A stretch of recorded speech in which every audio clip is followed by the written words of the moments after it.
Dig it for three. You betcha. The pass to Miller outside three. Good. Big block by Olsen. Fryer in the paint. Down to Holzer. Left corner three. Bang! Bang! Oh! Ulster Telephone Company and R&J Broadcasting Incorporated is proud to present to you this broadcast on yourliveevent.com.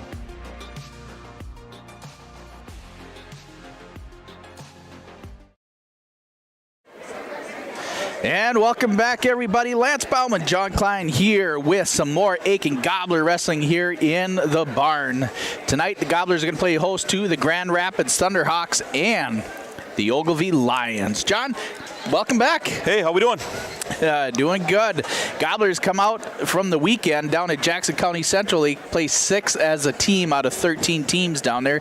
They had 6 medal winners down there, and it was great to see them wrestling and hustling this weekend. Talking to Coach Hills here earlier tonight, the team's really going to split up this next weekend as they head over to Brainerd for the Bunyan. Some of them are going to take off and head up to the girls tournament and zig and zagging and go in all different directions. Yeah, they're moving all over the place. They are. The Gobblers so far, they 2-0 on the season here. Let me go back here. I got to get situated here. You got to get organized. I got to get organized. Yeah, they went down. They wrestled at the Jackson County Central tournament. That is a very, very tough tournament. There is high-quality competition there. Every match is a tough match. You're wrestling guys that are skilled, that have knowledge, and to come out with 6 medal winners, guys that wrestled hard and did well, you can't say enough about an early season performance like that at a tournament like Jackson County Central. Yeah, for sure. And the Gobblers are really light this season here too. Again, they don't have a whole lot of depth, but everybody that's wrestling is definitely veteran wrestlers for the Gobblers here. Again, our last duel that we had here, our opening duel of the night back on the 5th, the Gobblers, they played host to Hibbing. Right. And they beat Hibbing at 51-21 on that first duel, and then they jumped right down again, went to Jackson County. Yep. And then they got 90 points out of the tournament down there. Yeah, that put that whole team into 6th place. Placing for the Gobblers down there, Kenny Erickson, state medal winner last year, took 1st down there at Jackson County. Yep. Nathan Trotter ended up taking 3rd. Walker Jones took 3rd. Weston Killinan ended up placing 5th. And the one kid I want to talk a little bit about now, Noah Rucker. Noah Rucker's really coming on strong this year. Really matured a little bit over last year to this year, keeping his manners and his temperament a little bit under control and working better just wrestling on the mat and not losing his cool. That's kind of what we notice is, when you watch him wrestle, he has slowed his thought process down. He's wrestling with skill. He's still got a little bit of that nasty, which we all love, but he's wrestling with a little more skill, not so much energy and emotion, and you see that in his wrestling. It's slower, it's more calculated, but it's more on time. He's not pushing the speed where he's wrestling out of control. No. So he's doing the right thing. He's definitely coming along, man. I sure would have loved to have seen him in the room a couple of years ago to see where he'd be, but he's making great strides. He's doing good stuff. Yep, for sure. And another one I like to talk about is your son Jackson Klein too. Jackson Klein had a really good showing last year at sections. Yep. Really, really close to making it to state again, but he too right now, we just talked about it a little bit earlier, really, really getting focused, is wrestling good. Yeah. But I'll say I'm guilty of it. Wrestling gets to my head. Yes. And right now I beat myself before I can wrestle the next move or my next match. And I always struggled with that. And it's hard to coach that into somebody or a kid. But before too long, it's too late. Right. So how do we get ahead of him? He's a senior this year. Right. Really coming on strong again. But just tell him to focus, and you said it too. Wrestle each match like it's your last match. And that's ultimately it. I mean, he's got every tool in the toolbox that he needs to be successful. He's fast. He's powerful. He knows his techniques. For him, it's not toolbox stuff. It's not moves. It's not techniques. For him, it's having a mental set to go out and do what he needs to do. And unfortunately, as you know, and I know, having coached kids for years, the reality is that that's not always something that could be coached into a kid. That's something he's got to figure out. He's got to come on this mat tonight. He's got some competition in front of him tonight, some quality guys that he's going to have to come out, have his head in the mat, in the match, and he has to go out and wrestle his matches and win his matches. And that's all there is to it. No, exactly. The Gobblers are just coming into the gymnasium here. We are doing a little bit different than a regular duel. Tonight, the Gobblers are going to start off. They're going to wrestle the Ogilvie Lions first here on the big Aitkin wrestling mat, and then Ogilvie and Grand Rapids are going to wrestle each other. And then the Gobblers are going to take on the Grand Rapids Thunderhawks for the third match tonight. We'll keep it all live here all night long here on yourliveevent.com. But as we get into talking a little bit more about the rest of the kids here, Kenny Erickson, a medal winner for the Gobblers last year, comes in, and he is just wrestling like a stud also. Well, when you look at Kenny, he's the anomaly on this team.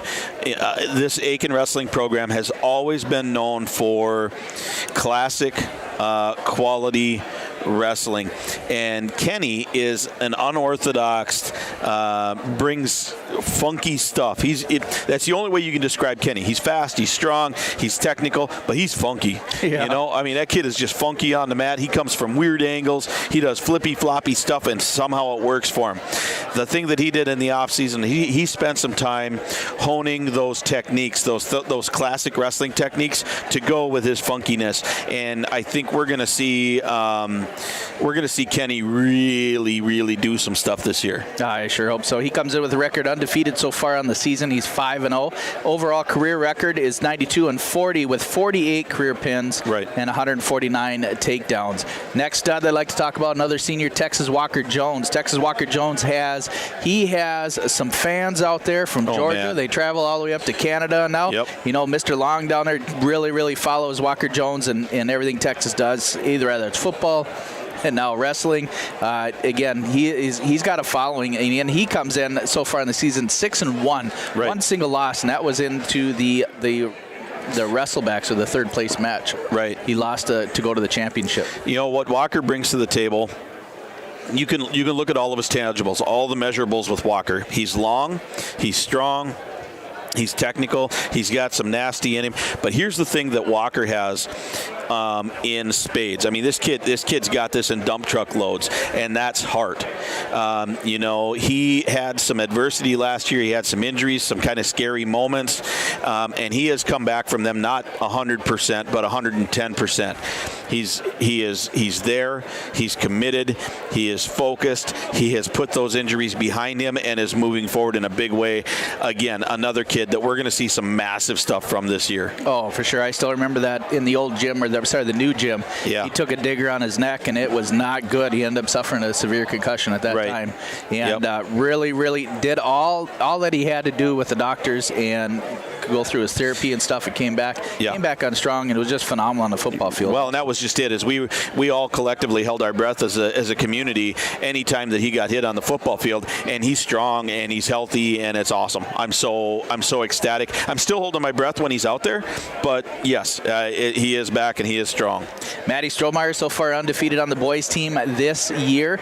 Again, she is 5-13 on the boys team, but on the girls team, she is 21-6 in a career. Yep. And again, a two-time state place winner coming in to wrestle again tonight. And Stroh brings some stuff to the table that the boys just don't bring. She has this. I'm going to prove it to you. I don't care if I'm a girl or not. I'm going to prove it to you, and I'm going to come out and I'm going to show it to you. And she has that internal drive that just says, "Get out of my way, because I'm coming up and I'm going to get in your face." Yep. And that is some of the most fun wrestling to watch. Yeah, very aggressive, and she just got it. Got it. Yep. Nathan Strotter, another senior for the Gobblers, 5-1 on the season so far. Again, he plays third down at the Jackson County Central Jackhammer, but he comes in tonight, 137 wins, 47 losses in his career, 225 career takedowns. We talk about Trotter. We talk about him quite a bit. He's a leader on this team. He's one of our captains this year. Trotter has been a technical wrestler who has always been calculating on the mat from the time he's a little kid.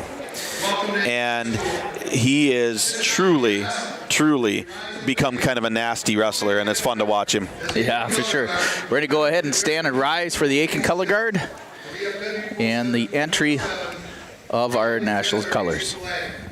Please remain standing until the Aitkin Color Guard has exited.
And we are back.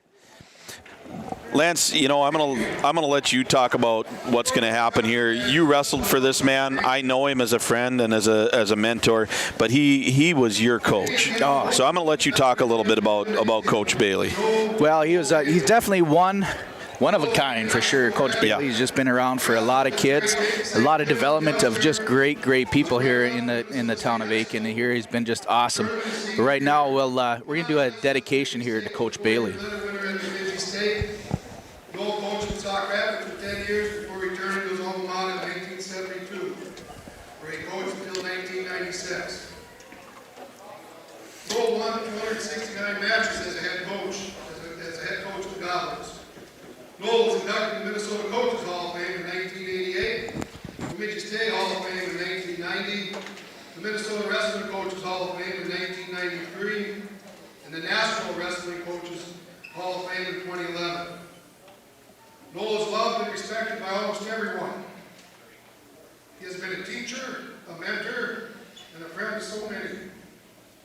Noel is one of the good guys. And tonight, Noel, we're going to recognize you by letting you know that we're in the process of renaming the Aitkin High School old gym, the Aitkin Wrestling Gym, the Noel Bailey Gymnasium.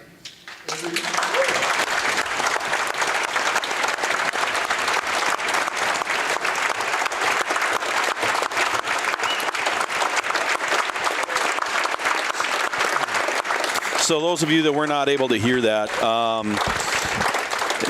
they have... The old gym is now known as the Bailey Gym. We'll be doing more of a formal naming ceremony and presentation at the Great River Conference on January 19th, a conference that Coach Bailey coached in for many of his 35 plus years. Ladies and gentlemen, Noel Bailey. So the decision was made to rename the old gym, the barn here, which has got so much nostalgia in it. This will be the Bailey Gymnasium, named after Coach Noel Bailey. There is not enough to be able to say about this man. I never wrestled a minute under him, but there is no one who I have more respect for and wish the best for than Coach Bailey. Oh, for sure. For sure. Yeah. Super, just like another dad. Special. He's a special man. There's, they only come along, once or twice in life. I've been fortunate to be able to know two.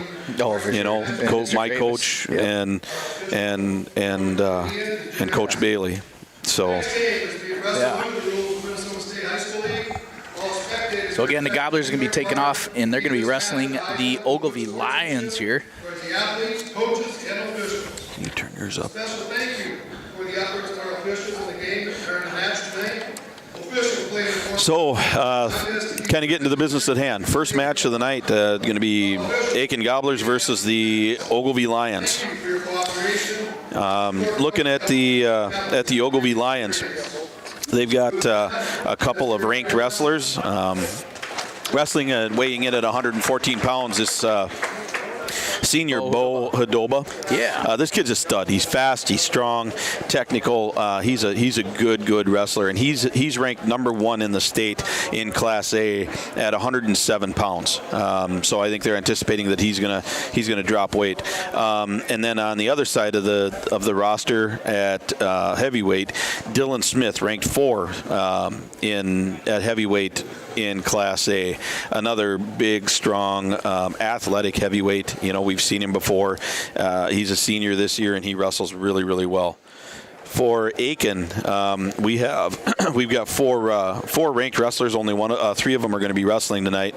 Wrestling at 127, senior Maddie Strohmeyer. You've heard us talk about her. She's ranked 5th in the state, girls state at 124 pounds. At 145 pounds, coming down a weight class, and ranked at 145 pounds in Class A, ranked number 3, Nathan Trotter, and we've talked about him. Then coming from 160 down to 152.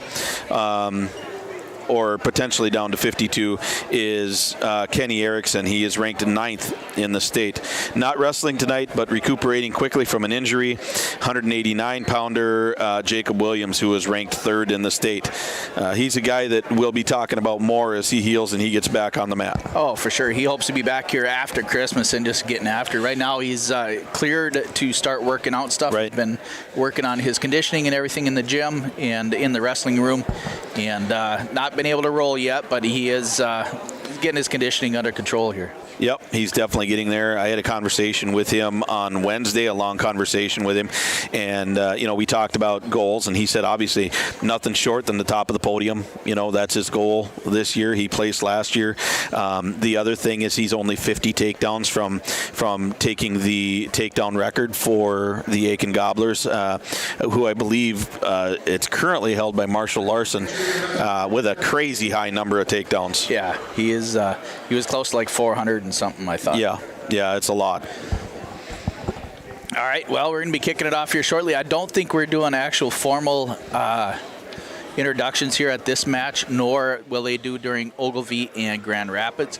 But the final match of the night, the final duel between the Gobblers and the Thunderhawks, we will do formal introductions at all the weight classes there. And again, we will be wrestling for the infamous traveling milk can, the trophy that goes back and forth. And right now, Grand Rapids beat the Gobblers last year, so they hold the milk can for right now. Tanner Heald for the Gobblers. Weston Killinan's wrestling for the Gobblers.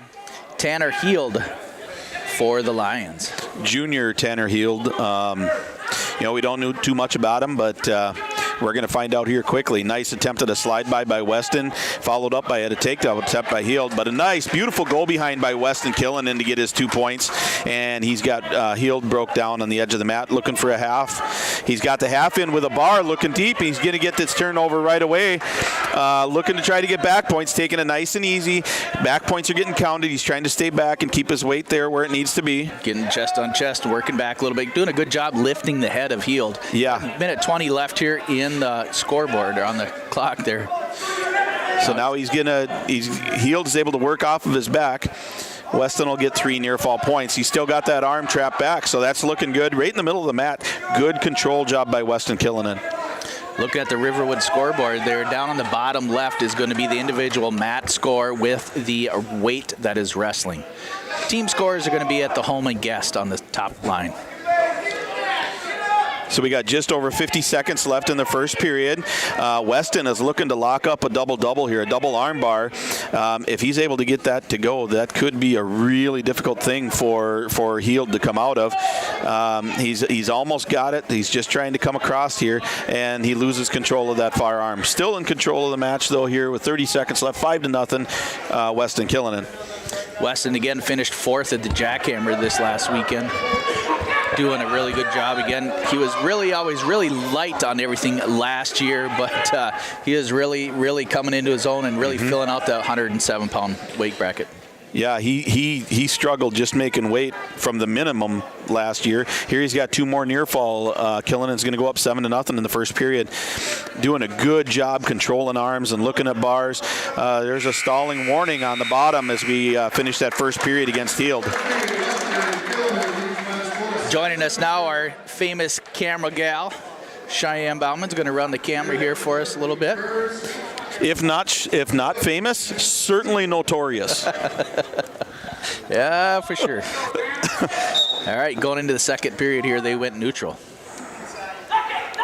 Again, a beautiful duck. That's a beautiful duck by Killinan, sinking in a half right away or trying to.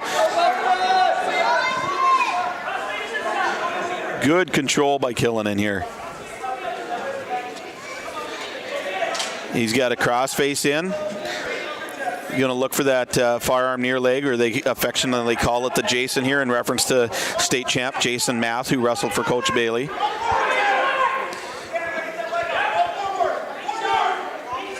And looking to get some near fall, and he's counting near fall. And it looks like Weston will have his only 2 at this point, but he's trying to maintain some pressure and switches to a half, it looks like maybe. and 2 near fall awarded. 11-0 with a minute in the second period. Killinen overheeled. Throws in nice crossface. Doing a great job of keeping Hield flat. Doing a good job of controlling here. Now he's got that bar and wrist and bar, and he's going to try to walk it. Hield does a good job defending it off. Throws a half on the left side. Now he's going to try to go for it and doze it over, and he's got him on his back again. A little bit high, but he's got him stacked. He's kind of got him stacked here with 20 seconds. There's a fall for Weston Killinen. 3 minutes and 33 seconds. 3 minutes and 33 seconds. That'll put the Gobblers up on top, 6-0. That scored 6-0 after the first minute. Now we head up to the 114-pound class.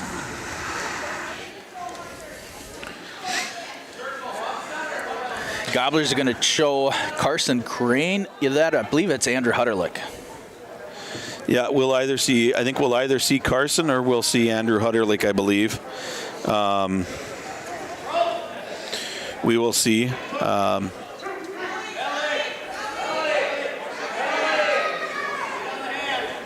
Ogilvie Lions, there's an old stud back in my day that wrestled down there, Jason Spears. Yes. And he was a nemesis against me. Man, that guy was an animal. He was an animal. I could not get there.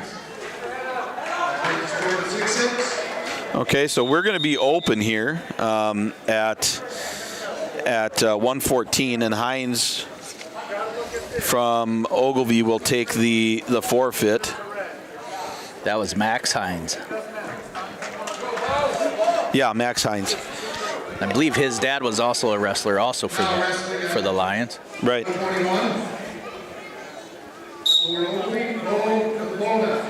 This is Bo Hudoba, number 1. Yep. Andrew Hutterlick at 121 for the Gobblers. Hudoba in on a double leg right away. Big double, quick, fast, and in a hurry. Gets his 2 quickly and trying to keep him on the mat, and off the mat they go.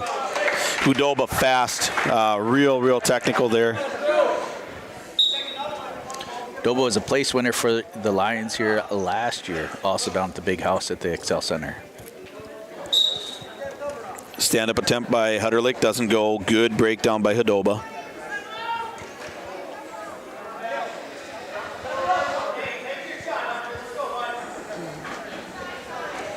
Hutterlick did not wrestle last year, but he did come out back this year. And Hudoba gets a half in right away, and he's got Andrew fighting off his back right at the edge of the mat. You know, that was a good job fighting off. Hudoba had a form of a bar half, and Hutterlick was able to get Gumby arms and get him loose, and did a good job fighting off his back. That's a good job. Minute 6 to go here in the first period. Hudoba up 4-0.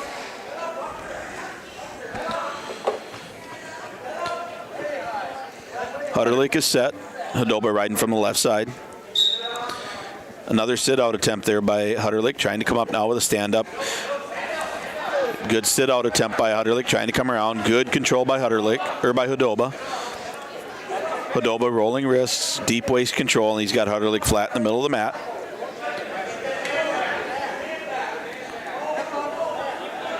Andrews just struggling, trying to get that left arm free. Hudoba does a good job with hand control and running that ball and chain now. Well, and he's so heavy, too. You watch his pressure. He is so heavy on top. Looking for a T-bar tilt. Hutterlick doing a good job bowing those shoulders to try to keep them vertical to prevent back points. Hudoba transitions to a bar and gets it to roll, catches that far arm into a double-double, and that is really tight. Short time, 10 to go.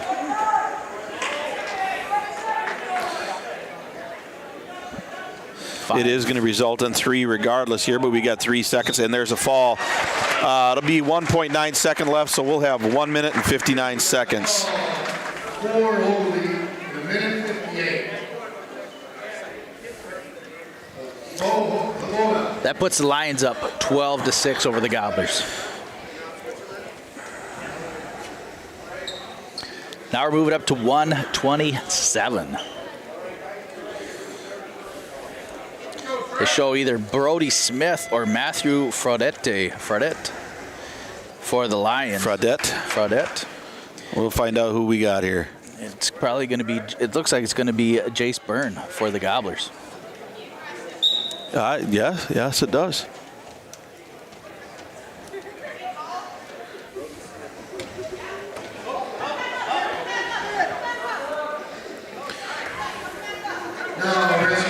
Jace Burney for the Gobblers. Smith. For the Aitkin Gobblers, Jace Byrne. And it is So Jace showed some things against Hibbing, wrestling on the JV side, some aggressive stuff. This is a little bit of step up in competition for him, but we'll see how he does. Nice double, beautiful double by Byrne. Good counter by Smith, backing out of it. And he gets into his own shot, but right next to the edge of the mat, does a little bit of a fireman's and takes Byrne down for 2.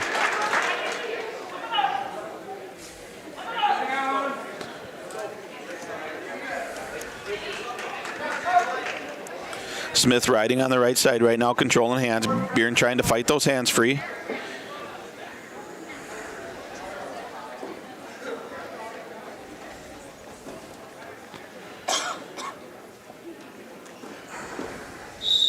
And off the mat they go. They'll come back. Score still 2-0. Smith over Byrne. A little over a minute left in the first period here. About a minute and 9 seconds.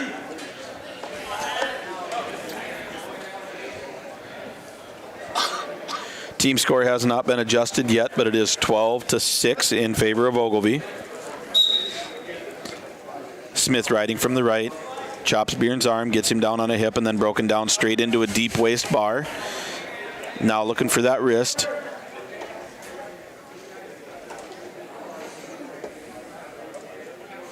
The ref is watching that chicken wing on that bar. Yeah, that hand is creeping up a little bit.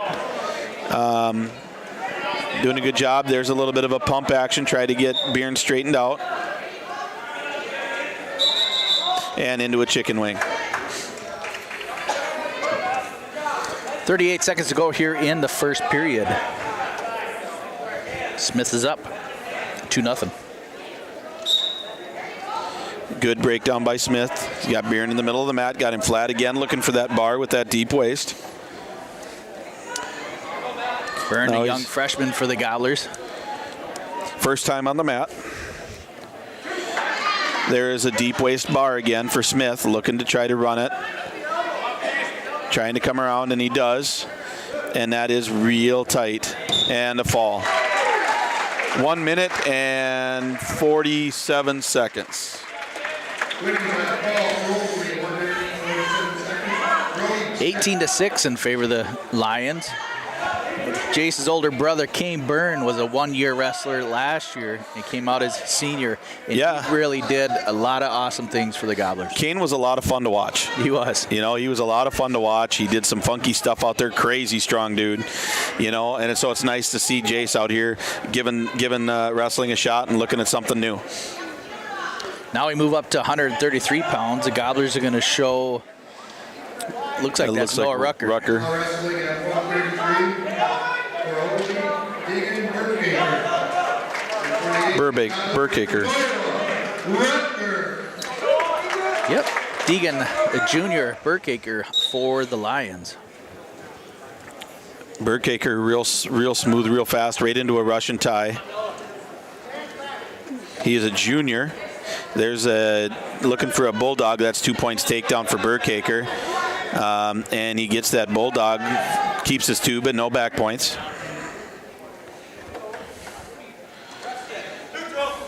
And one escape for Rutger. Burkaker real smooth, real explosive and fast here. Rutger needs to keep his base. He's a little heavy forward. There's an outside single shot for Burkaker and 2 more takedown.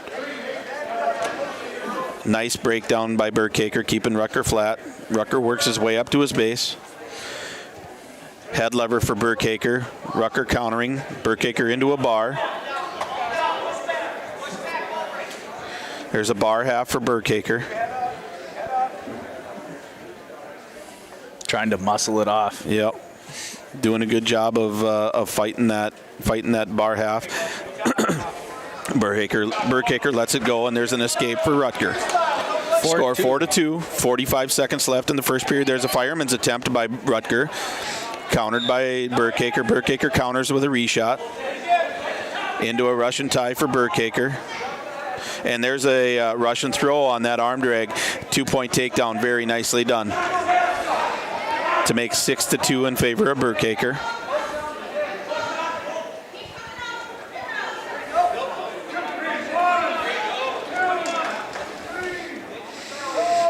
Good breakdown into a cowboy ride for Burkhaker.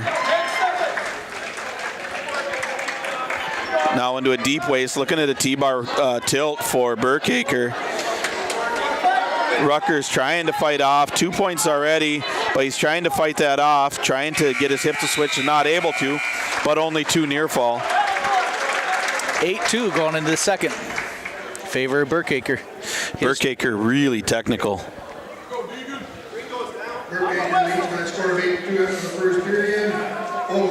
He's very technical, brings some unorthodox stuff like that Russian arm tilt or Russian arm throw.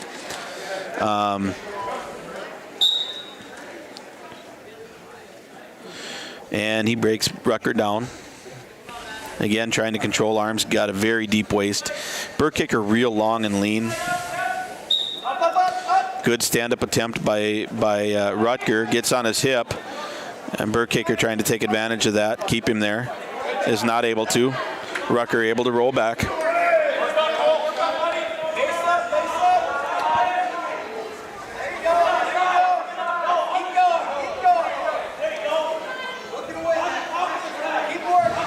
Big crossface from Burkhaker. A little high on the shoulder, but he's going to look for a crucifix. And he's able to get it. And he's going to get back points counted here with that crucifix. Now he just sags his hips, looking for that fall.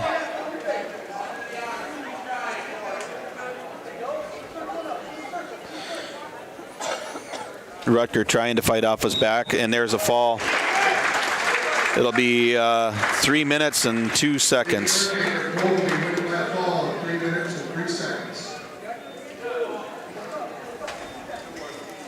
24 for the Lions, 6 for the Gobblers.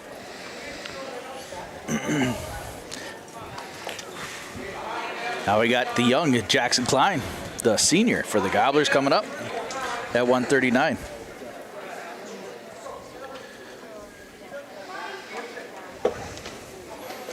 I believe this is going to be Matthew Schultz for the Lions. Okay. Jack starting a little bit easy. Good head control. There's a snap down for Jack right into a go behind for 2 takedown. Jack's going to cut him.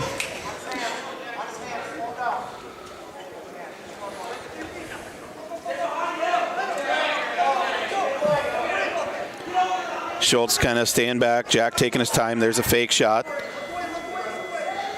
Schultz kind of staying back. Jack there again, head control with an underhook. Pushes the lock off.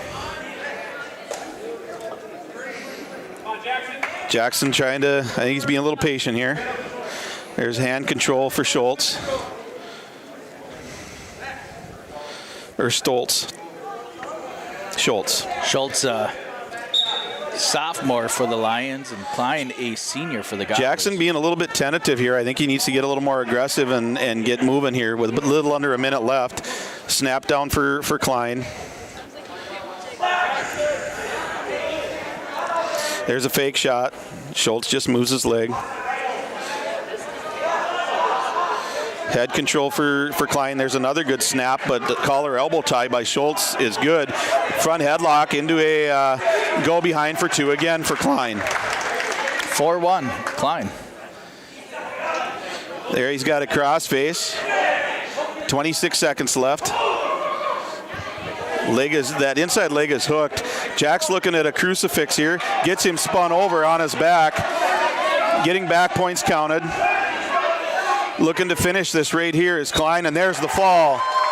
1 minute and 49 seconds.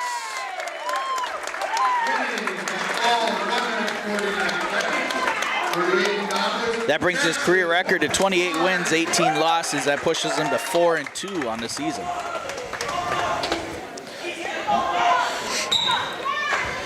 Now we're going to move up to 145 pounds.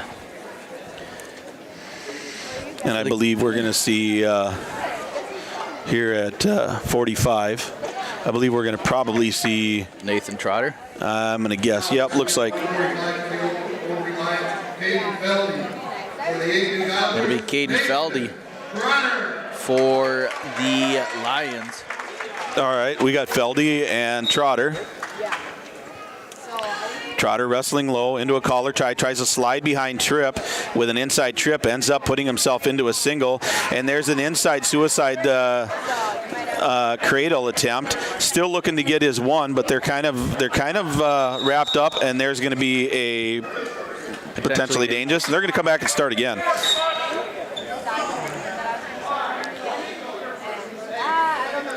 Okay, collar tie. There's a beautiful super duck by Nathan Trotter for 2 takedown. Side roll for Feldy fails.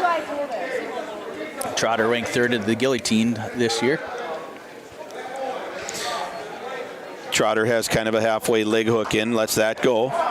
Working with a deep waist, trying to get hand control free. Feldy doing a good job of controlling that waist control. There, right into a crossface is Trotter looking at a cradle, trying to bring those hands together. Can't quite get it. Feldy fighting those hands away.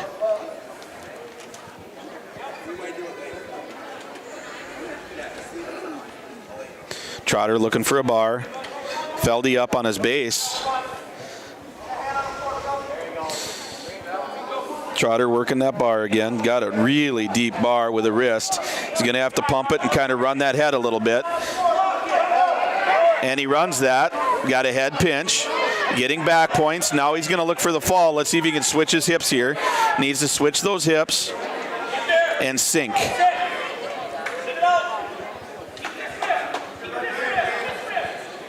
"20 seconds left in the first period. And Feldy's able to roll off of that. 3 near fall for Trotter. 5-0 Trotter. Score 5, Trotter 5, Feldy nothing. Good job on a leg breakdown for Trotter. And he jumps right into a half quick, and that'll be the end of the first period. 5-0 Trotter. What do you think, Lance? I think he's doing a good job kind of dictating everything so far, this young man. But again, there's a couple years difference between here. But Trotter, 137 wins in the career with 47 losses. He's got some mat time.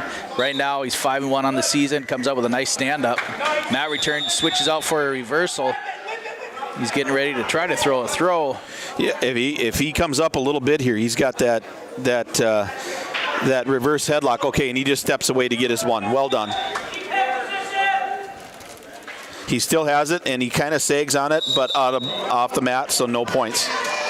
That was really close. That was close going either way there, but... he forced it a little bit right at the end. Yep, a little bit of extra oomph. Oomph. Trotter kind of going back and forth one way and another. There he's got that bulldog. Beautifully done. Looking to get a fall here right away. Going to work that arm forward. And there's the fall.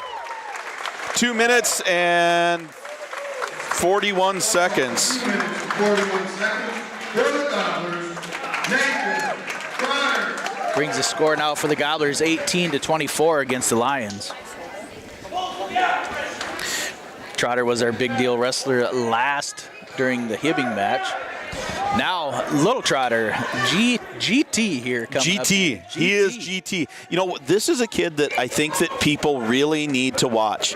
Garrett Trotter, he's built different than Nathan. He's a little taller. He's a little leaner. He's a little longer. He wrestles a little bit different.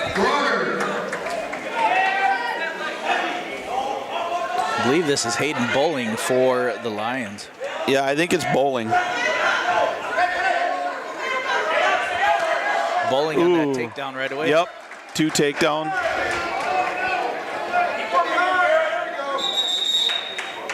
And looks like we're going to have Blood time? No, it's a technical. He grabbed one finger. He did not grab more than 2 fingers. Okay. And that was against Bowling, so Garrett gets a point. So we got a point for Bowling. Good hand control for Bowling. And there's a good stand up for Trotter to tie the match.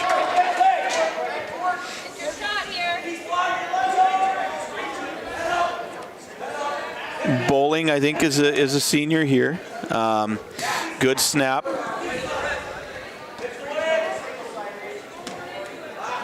Trotter holding his own. Big snaps by Bowling. Nice outside single shot into a duck under for Bowling, but Trotter's able to get away by a second shot from Bowling. Bowling goes to a double. Trotter trying to counter that. Trotter trying to prevent this from going down. He's got to be careful with it. There's a good counter. He's just got to get his hips loose. Doing a good job fighting this off. Into a scramble are they here.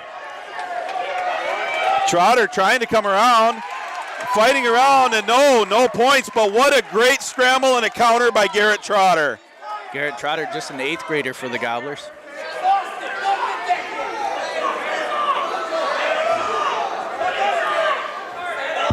Score is tied, 15 seconds left in the first period. Trotter holding his own here and actually trying to work towards scoring some points.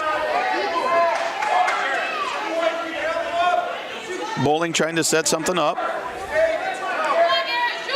Trotter wrestling a little bit defensively, but that's okay, and that's the end of the first period.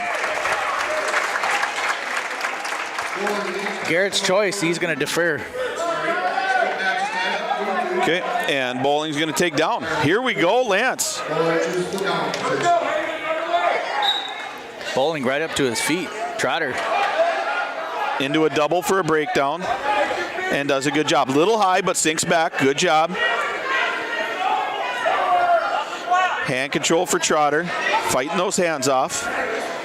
Looking to throw a leg in, and he does. Going to look for a tilt here. He's got that bar in. Almost has it. He's got it wrestle under control while he's here. Got to maintain his control. And look for a power half. He starts his power half. Bowling rolling. He's going to try to peel that foot. He's going to lose his hips a little bit. Yep, he's got to stay up a little bit. Here's Bowling, going to pull that leg. Trotter just needs to stay close, keep that half in. Free that leg, get it kicked back.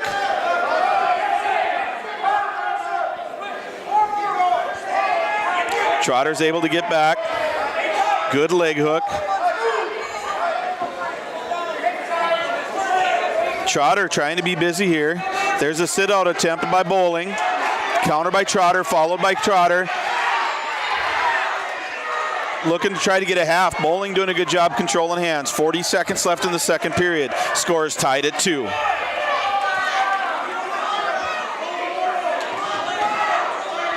Trotter doing a great job looking to ride out this second period here. He's got a deep half in. Bowling trying to come up with it. Trotter into a leg ride looking to get some tilts here, but he's really high.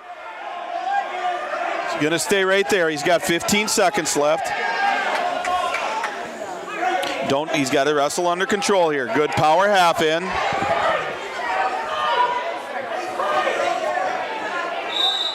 And a stalemate is called. 6.5 to go here in the second period, tied up at 2.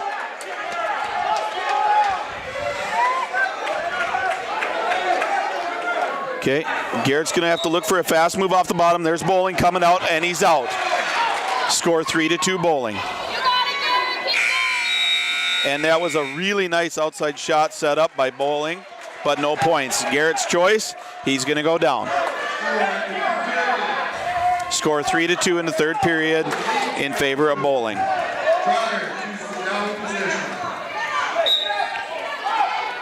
Deep waist by Bowling. Trotter's got to try to get his head up.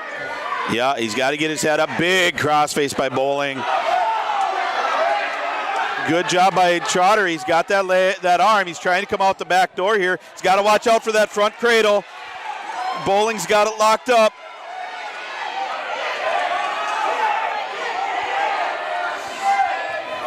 Trotter trying to fight that off. Bowling circling, and that is a tight front cradle. Trotter fighting it off.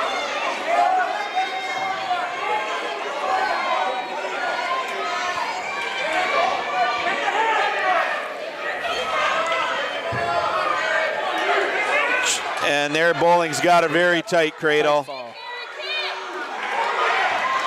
And he's able to get off his back, but it's still locked up. That cradle is still locked up.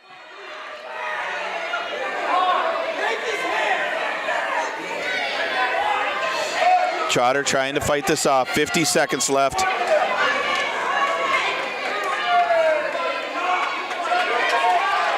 Trotter trying to come out. He's almost out a couple of times, but Bowling just got that grip really tight.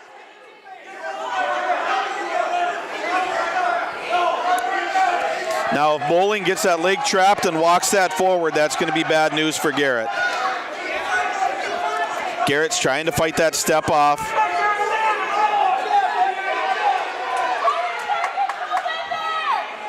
"15 seconds left. Bowling.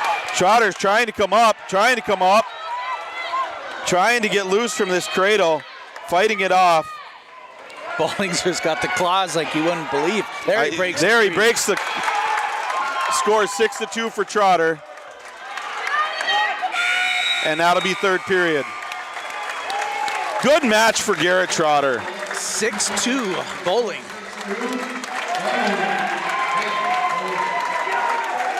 Very, very fun match. You know what? That's actually a win for Aitkin. You know, saves a bonus points for sure. Yeah. Moving up to 160. Looks like I think we should have the one and only Texas Walker Jones. Yep. I take it back. We're gonna have Kenny Erickson. Yeah, I think it's Kenny will be next.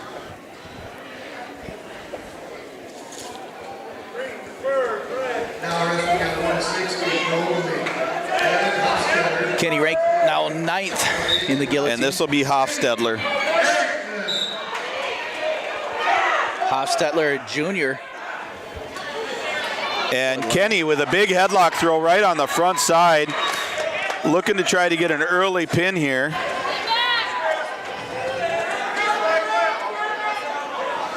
Looking to finish early. Tight headlock. Hofstadler trying to counter. Does get the roll through, but Kenny real quick looking for his switch and does. Hits his switch so he doesn't give up any points. 3 near fall for Kenny. Kenny immediately into a crossbody ride, looking for a T-bar tilt out of the crossbody. Trying to get this tilt to get some more back points.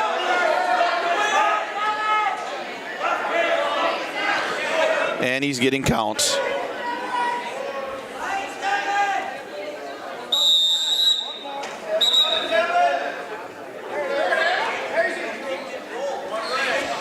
Okay, 2 near fall awarded for Kenny. 7-0 Kenny. And right near the edge of the mat here, looking for a firearm near leg, but that's going to be real hard and getting back points counted. And 2 near fall off the mat. And make it 9-0 in favor of Kenny Erickson. Devin gets set. Kenny's on the left-hand side. Switches to the right and gets his breakdown. 30 seconds left in the first period. Scores 9-0. Kenny Erickson at 160 pounds gets a roll through into a really, really tight deep waist tilt. And he'll have another additional 3 near fall. And looking to get one more time here.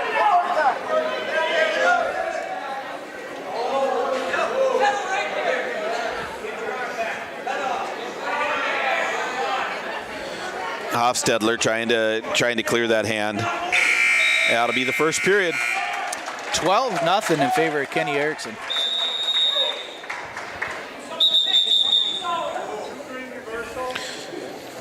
Kenny, a senior for the Gobblers, coming in tonight so far undefeated on the season. career victories are 92 with 40 losses. We'll have blood time for Hofstadler from Ogilvie. Looking back to last year for Kenny Erickson, he went 33-7 on the season, and he had 56 takedowns last year. So far, he's got 143 cumulative takedowns. Now he's up to 154. Yeah, he is. Jackson was telling me, I think that Kenny is actually leading the team in takedowns so far this year. And there will be a caution on Kenny, a little bit of a false start. Kenny's older brother, James, was, I think they were pretty close, but they went back and forth all the time, which is pretty cool to see. Nice reversal by Kenny, throws in that reverse half. Yeah, he hit the switch into a step across to counter the re-switch, and is going to be looking at getting some back points here. He's going to keep that arm in a bar, and he's going to look at just driving over, but Hofstadler doing a good job of coming to his base. Kenny going to reset, try something new. There's a crossface. Scores 14-0. I think Kenny would like to have the fall if he can get it.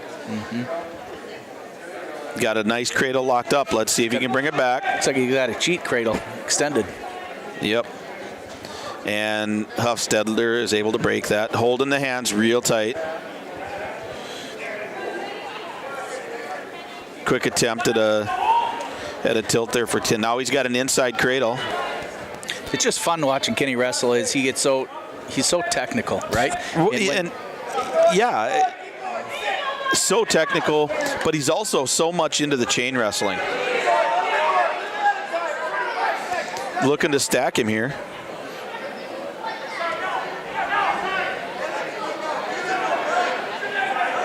I'm sorry I interrupted you there, Lance. I'm excited here. I'm just watching.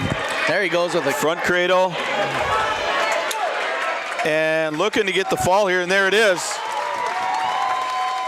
3 minutes and 35 seconds.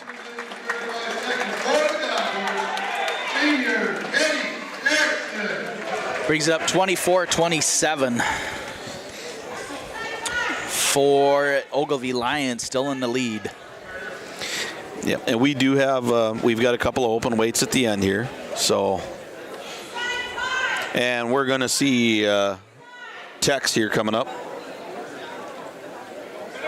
No, I think this is somebody else, truthfully. Oh, Cole Spolarich. Cole Spolarich. Now wrestling at 172 for the Ogilvie Lions, Carter Maygar. For the Aitkin Gobblers, Cole Spolarich. Okay, we got Maygard, Carter Maygard.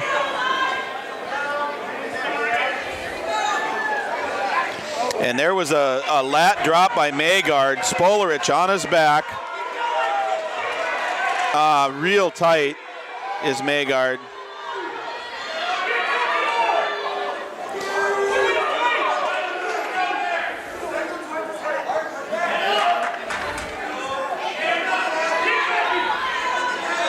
This is 172.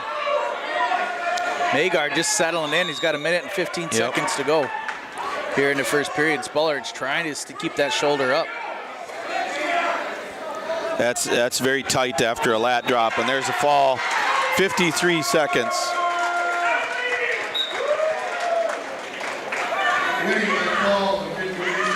33-24 in favor of the Lions. And again, like you said, Gobbler's going to have some open weights here at the top end here. Now we got the friends up in Canada. Mr. Long watching the one and only Walker Texas Jones. He wears that extra concussion protocol headgear.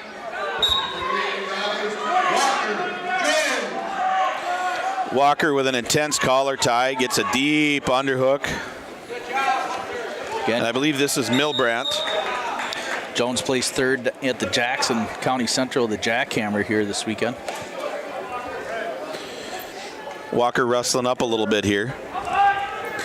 Crashing an underhook. Crashing an underhook from Jones.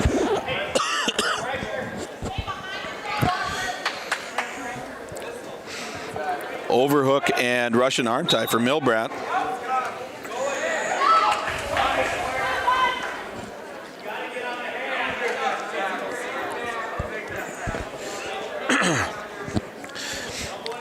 Minute 10 left to go here in the first period. Still no score. There's a shot attempt snap by Jones. Throw by. There's a throw by for Milbrandt. Yeah. Walker with an overhook. Lots of pressure coming in for Milbrandt.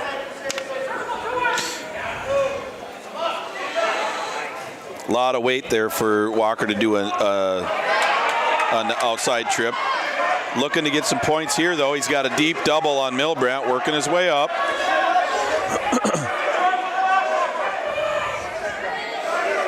Milbrandt just locked working up. His way up. Stalemate.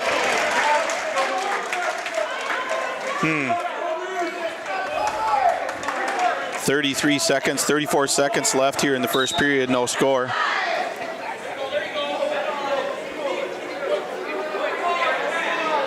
Obviously, Walker's given up quite a bit of weight here. Kind of a high crotch attempt for Milbrandt. Both of them trying to work on some Russians. Yep. Walker doing a good job working on his head position. Trying to pull that 90 in. Yep.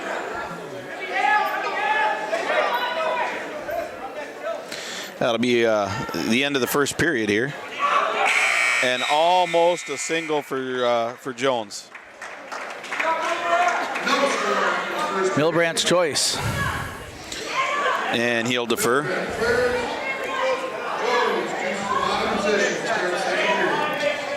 Oof. Walker wrestling underneath. Takes his time on movement. Waiting to see where Milbrandt's going to go. Spiral ride for Milbrandt.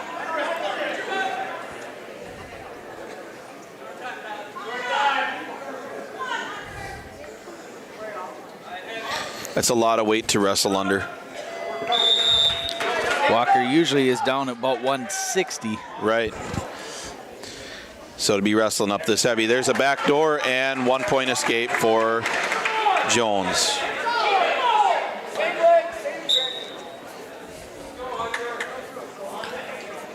Walker tall and lean and deceptively strong. Inside bind and a collar tie. Milbrandt dances away. Walker's starting to ramp up the speed a little bit, starting to push the pace a little bit. Outside shot into a double countered. Front headlock for Milbrandt. Slide by attempt gets Walker loose. Walker shooting in on an outside double. Milbrandt with a good sprawl, putting a lot of weight on Walker.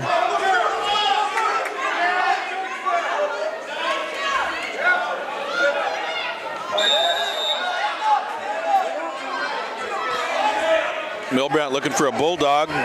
Jones trying to come up, trying to keep him from getting that.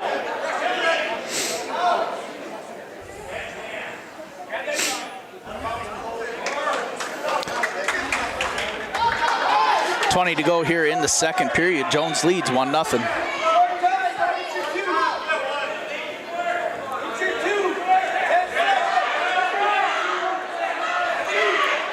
Walker circling, Milbrandt just kind of holding back here.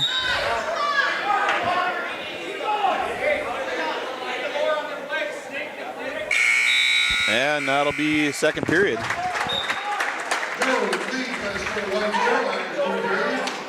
Going into the third, Milbrandt's going to take the down position. Jones will be on the top. Usually rides on the left.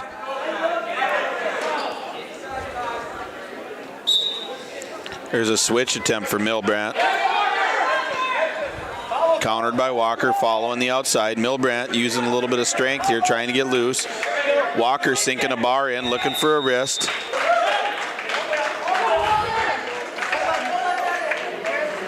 Milbrandt trying to do a stand-up. Big crossface for Walker. Gets it locked up, and there's a cradle. Patented Walker Jones cradle. And there's the fall.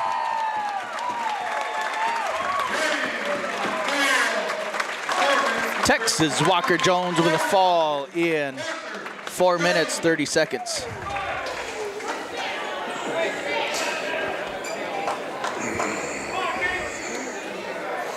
Brings the team score 30 for the Gobblers, 33 for the Ogilvie Lions.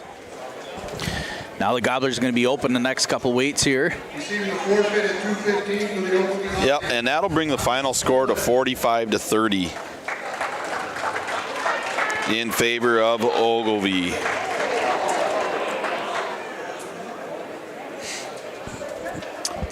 Receiving a forfeit for Ogilvie, a heavyweight. Like John said, that will be the final there. Dylan Smith, again ranked in the guillotine at heavyweight. That makes the final team score Ogilvie 45, Aitkin Gobblers 30. That will be the final again, 45-30 in favor of the Ogilvie Lions over the Gobblers. They're going to go ahead and shake hands, and next up here on your live event, the Grand Rapids Thunderhawks are going to face the Ogilvie Lions. John, let's go ahead and just do an overview of a recap here on this match here. Weston Killinan for the Gobblers goes out and starts us off with a fall. You know, he did a really, really great job. Went out, dominated that match, controlled it from start to finish, and then finished it with his fall. Got aggressive, went and got what he wanted. Wrestled an older kid and did well. So, yeah, way to go. Yep. At 114, the Gobblers show open there, but they give it up to Max Hines. Yep. 121, Andrew Hutterluck, again, pretty much a first-time wrestler, or first-year wrestler, coming back. He took on the state-ranked Bo Hadoba.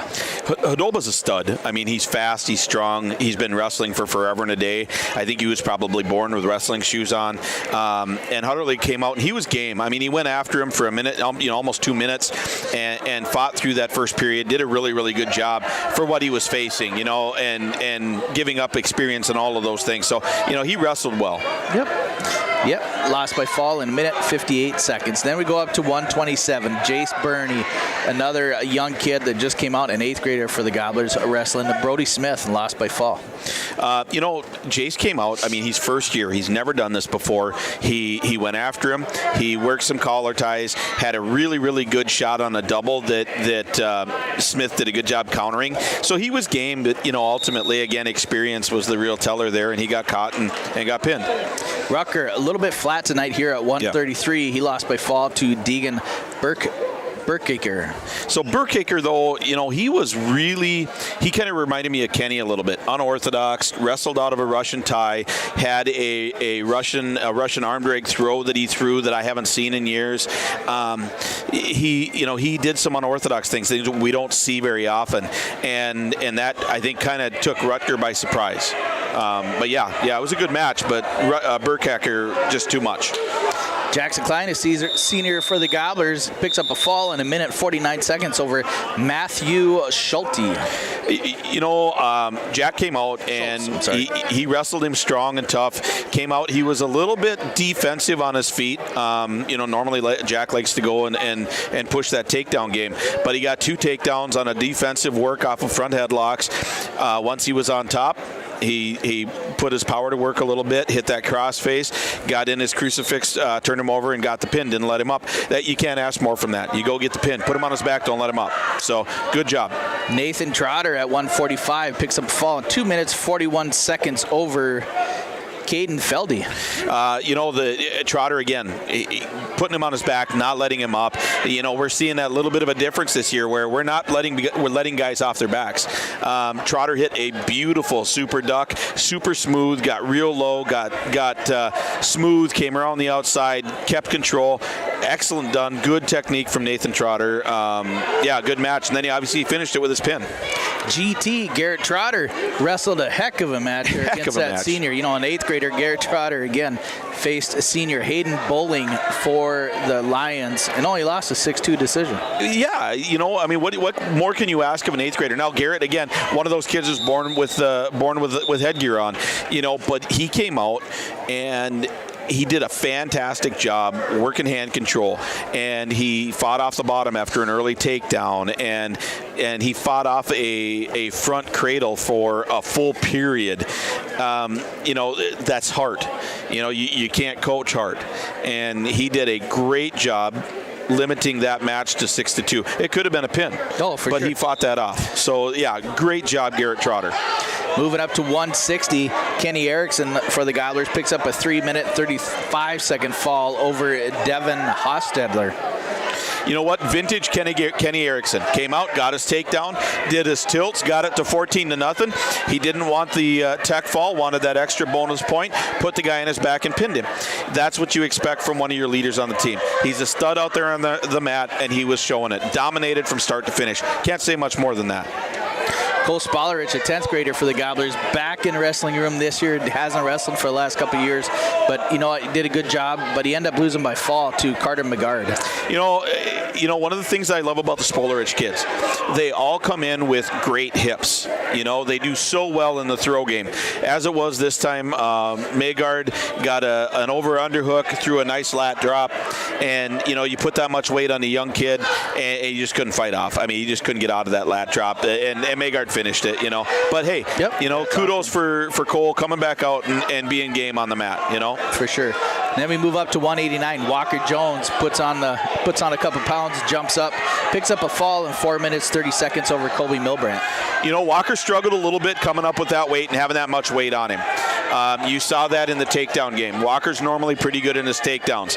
But vintage Walker Jones got the guy down underneath of him, big crossface, big cradle, puts him on his back and doesn't let him up. Absolutely perfect. All right, and with that being said, we're going to take a quick break here. We'll be back with some more Gobbler Wrestling. Up next, the Ogilvie Lions are going to be facing off the Grand Rapids Thunderhawks. Welcome to Aitkin Schools. Our mission here at Aitkin Public Schools is to empower our students to be lifelong learners and citizens by maximizing... Sorry, and we're back right away. We're going to be Hutchinson against... let me get the line up here.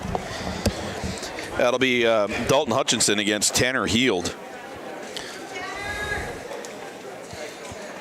Again, Heald lost to Killinan there in the first match tonight.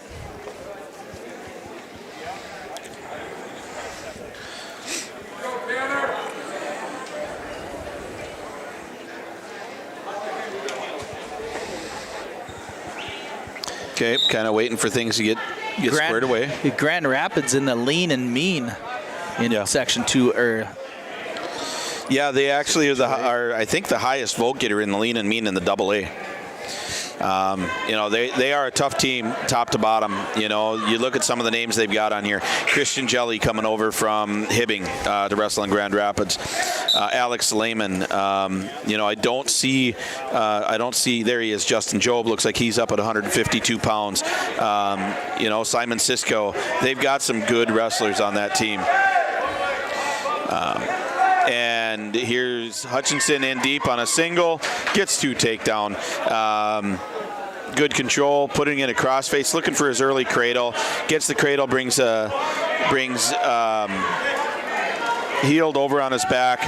It breaks the cradle and he's back off. That'll be 3 near fall for Hutchinson. Looking for another cradle right here near the edge of the mat. Brings him over well inside of the boundary. This is a much tighter cradle. Heedle almost rolls through on it. Almost again rolls through on it. Hutchinson has an arm trapped, and that'll be a fall. 52 seconds for Hutchinson. Winning that fall in 52 seconds. Grand Rapids, Dalton Hutchinson. Now we're moving up to 114 pounds.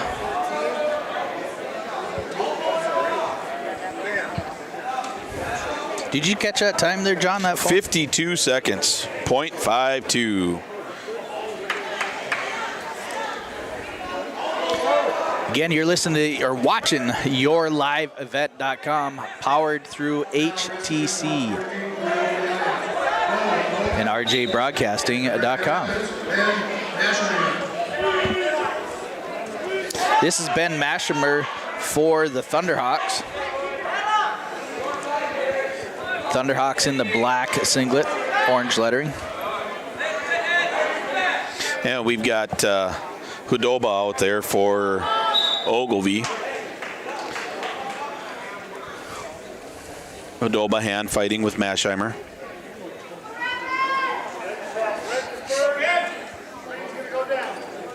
Hudoba fighting off. Mashheimer kind of coming after Hudoba a little bit here. Arm drag attempt by Mashheimer. Nice shot countered by Mashheimer. He fires his own shot, sprawled by Hudoba. Mashheimer trying to step over, not able to. Beautiful fireman's by Hudoba, and he'll get his 2 takedown.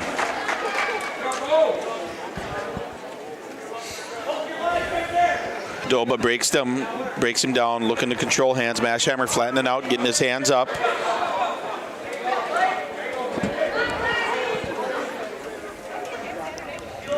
Again, Hudoba, a stud for the Lions. It's been fun watching him down at the XL Center the last couple of years. Right. Yeah, he's a tough kid.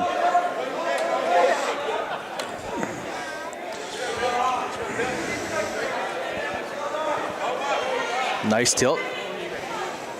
Tries to get it going. Yep, looking for that T-bar tilt and not able to get it. Now he's looking to just scoop into a bar and can't get it, right near the edge of the mat.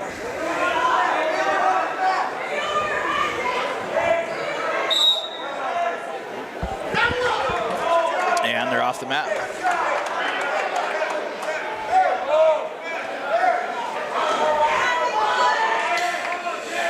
Mashheimer down. Hudoba's going to be riding from the left side. 14 seconds left in the first period. Score 2-0 on Hudoba.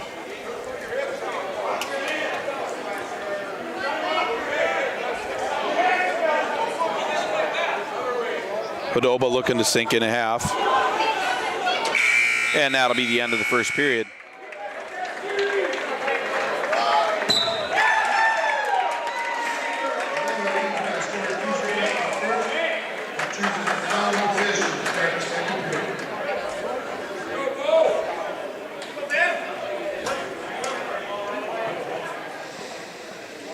Jay Spearn just struggled a little bit over there on the JV mat. There's a nice switch by Hudoba, comes around for 2.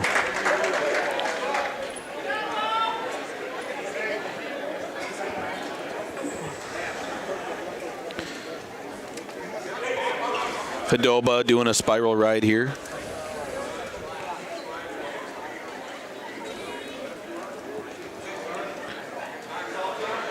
Mashheimer flattening out. Score 4-0, Hudoba.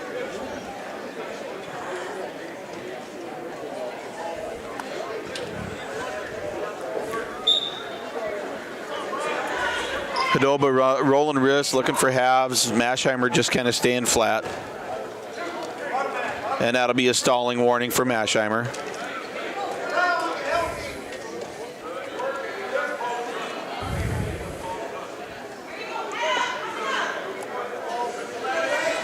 Still not much. Hudoba trying to roll hands. Mashheimer's just kind of sitting on a hip. Cross body right in for Hudoba, but they're going to be off the mat. And no points.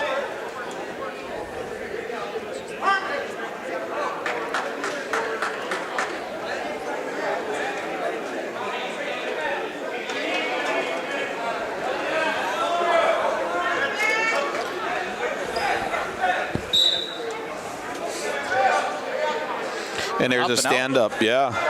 Mashheimer gets 1 for the stand-up. I think Hudoba wanted to do that. He likes working from his feet a little bit. Again, leading 4-1 and in second here.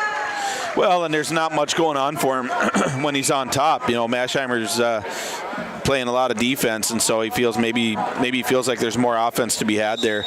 Off the mat they go.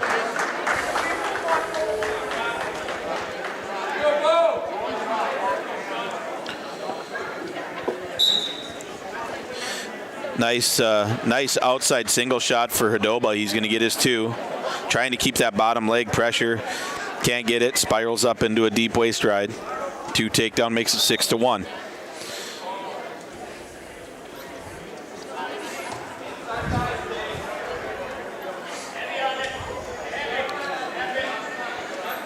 Hudoba trying to get rolls and rides, and if Mashheimer's not careful, he's going to get another stalling warning, but that'll be the end of the second period. Score 6-1. Ogilvie coached by Adam Helverson. He is assisted by John Fredette, Craig Burkaker, Ethan Warren, Alex Childester, Colton Johnston. Managed and bossed around by Ali Belshine. Again, hats off to all the managers out there in the wrestling world. They go above and beyond the Call of Duty, so they are. Yeah, the managers really make things happen.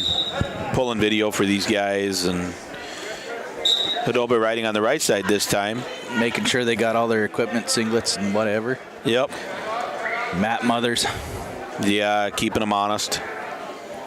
Hudobah just does a phenomenal job with that top pressure. Yeah. You know, and Mashheimer, you know, not able to do very much, but I'm afraid if he's not careful, he's going to get another stalling, get a stalling point here.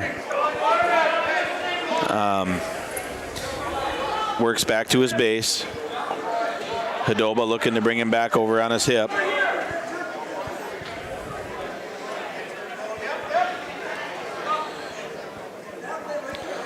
Tonight, the Gobblers are going to be facing the Thunderhawks next. After this match, they're going to go for traveling trophy, the milk can. There's the stalling call, the second stalling call for a point. Hudobah gets another point to make it. Should make it 7-1.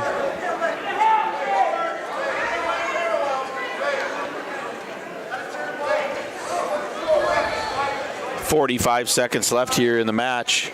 Score 7-1. Hudobah over Mashheimer. Hudobah rolling wrists.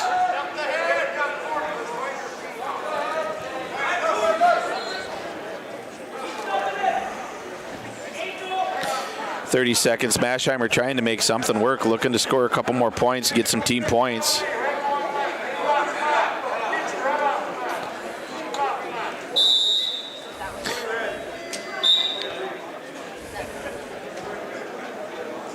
Okay. There's a warning on Hudobah for not rolling one side or the other. All right, so we got 18 seconds left here.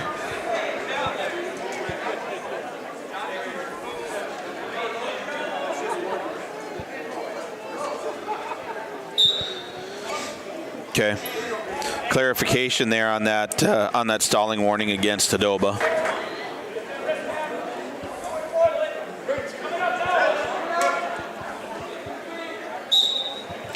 Good chop down break. Hudobah obviously going to try to look for some points here right at the end of the half or the period, but Mashheimer flattened out, hands straight out in front of him. There's a crossface, trying to work, trying to do something, you know, and not much happening here. 2 seconds left, and that'll be it. 7-1, Hudobah.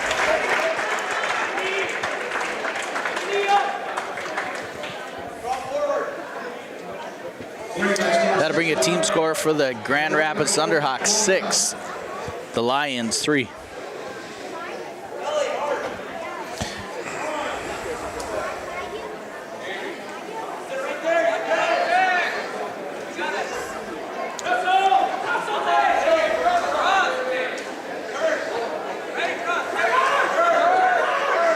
All right, let's see who we've got here at 121.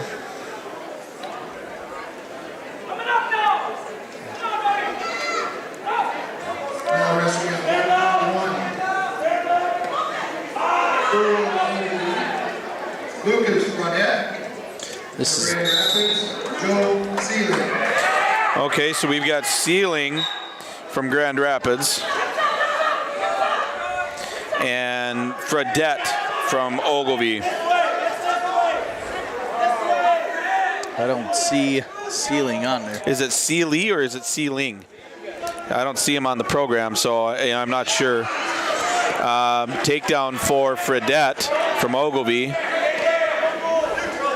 And an escape for, I believe it's Sealy.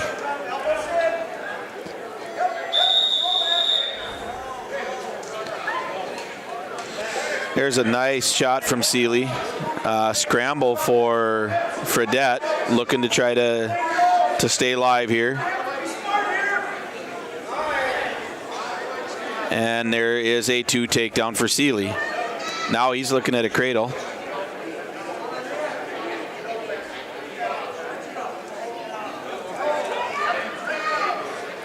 Sealy with another cradle attempt, trying to get it hooked up. Sure, it's not Jelly. Christian Jelly.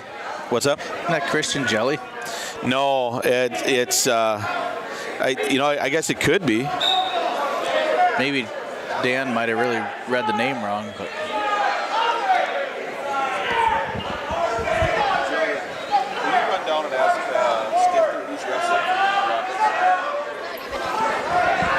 There he's working into that crucifix. And that looks like too near fall. I'm kind of asking around. Looks like he's not even on the program, so it must be a Sealy or Sealing or. And that'll be the end of the first period. Score 6-2 in favor of, I believe it's Sealy from Grand Rapids. Yeah, Sealy on his singlet. You can see Seeley. Okay. Sealy.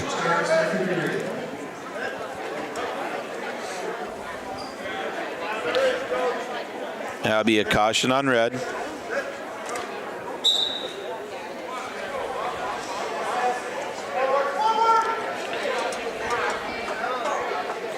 Up and out for one is Sealy.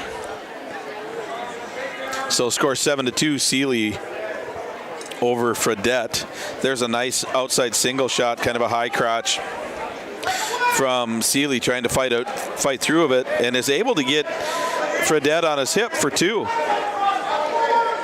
Now elevating that bottom leg, looking for the tilt, is Sealy. He gets the tilt, but it's a roll through for Fredette.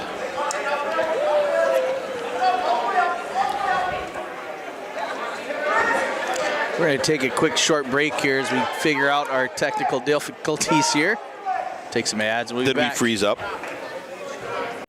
Staff and parent involvement, all while learning in a safe environment. Our students take pride in being Gobblers and are supplied with the facilities and tools necessary to achieve our goals of student success. For more information, visit home.isd1.org. We are ISD1. Go Gobblers!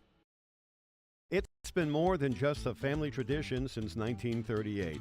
Purchasing a new Ford car, truck, or pre-owned vehicle from Aitkin Motors. Family owned and operated, Aitkin Motors offers you a stress-free car shopping experience. Need an oil change? New tires? Check out the low-price tire guarantee. Aitkin Motors has a full service department with factory-trained Ford technicians.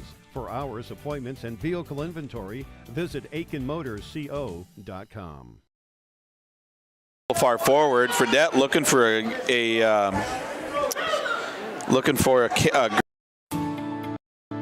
At Enbridge, we believe sustainability is the foundation of our success. How well we perform as a steward of our environment, a safe operator of essential energy infrastructure, a good neighbor, and a diverse employer defines our success. Learn more about Enbridge's environmental, social, and governance commitments and our Indigenous Reconciliation Plan at Enbridge.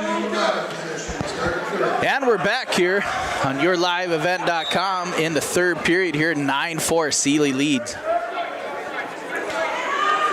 There's a tilt for Sealy into a Saturday night ride. That's dangerous for Fredette, who's trying to fight off of his back. May be able to.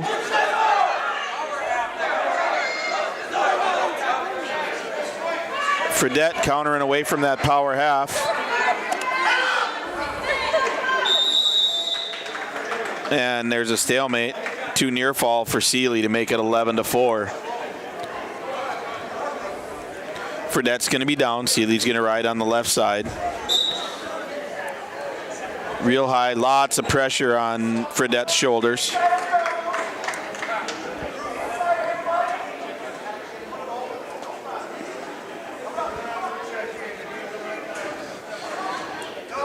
Sealy doing a little bit of control, staying behind Fredette. Now looking to maybe pinch or put a leg in. Stalling warning on, I think that's Fredette. Sealy comes over straight backwards with a leg in, trying to get a tilt.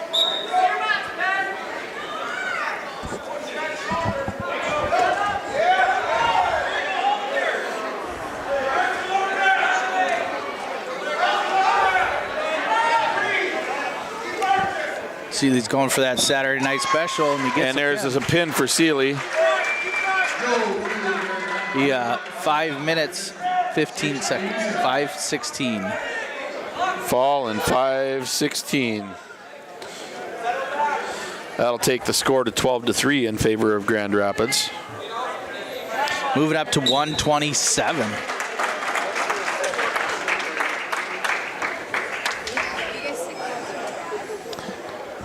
It's either going to be Asher Brennan or Holden Brink for the Thunderhawks. 127.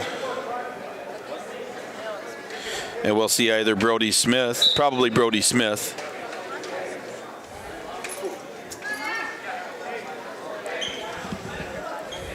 Wrestling at 127.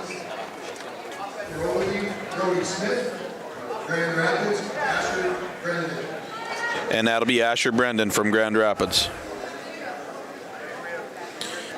Brendan, a junior, wrestling against Smith, who is also, or is a 10th grader.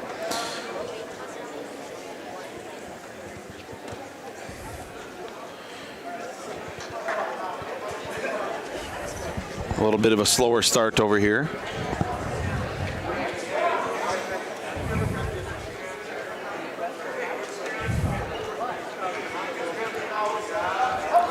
Smith a little tentative. Brendan a little bit tentative, trying to see, kind of feel each other out a little bit here. A little bit of head popping going on. There's a collar tie from Smith. Collar and an inside bind. Outside single shot by Brendan comes up, doesn't work. There's a reshot by Smith, countered by Brendan, and off the mat, no points.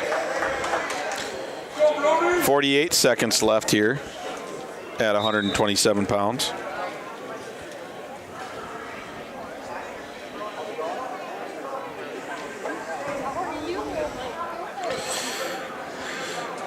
Again, kind of a dance going on here. Lots of hand fighting and collar tying, and there's a shot, beautiful shot by Smith, but can he finish? Comes up with the double. Brendan is able to kind of back off the mat there. No points. 20 seconds left in the first period, no score. Smith and Brendan. Smith from Ogilvie, Brendan from Grand Rapids. Ogilvie in the white singlets. Again, the Thunderhawks. The notorious black singlets with orange pinstripes. Them orange trim, I was never a big fan, but they sure look sharp. And we will enter the second period. It'll be Grand Rapids choice who will defer. Smith will take down. No score with as we enter the second period of the 127-pound match.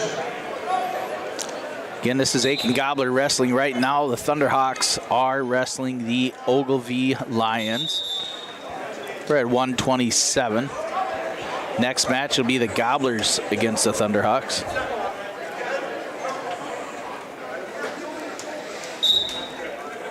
Beautiful sit out for Smith, countered by Brendan.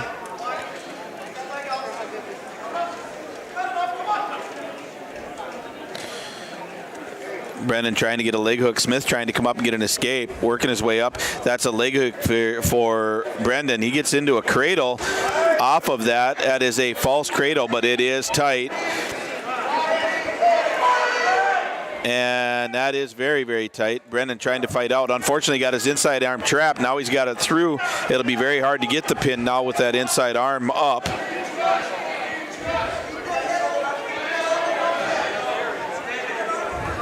Minute 15 to go here in the second period. And that will be a 3-point near fall for Brendan once that cradle breaks. There it is. There's 3 near fall for Brendan.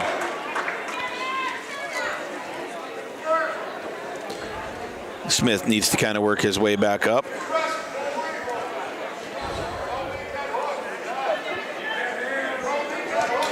Brennan trying to get his hands free. Smith maintaining hand control on the bottom. Smith's headgear's kind of a little bit messed up. Another cradle for Brennan. Same issue. Inside arm is up. Oh!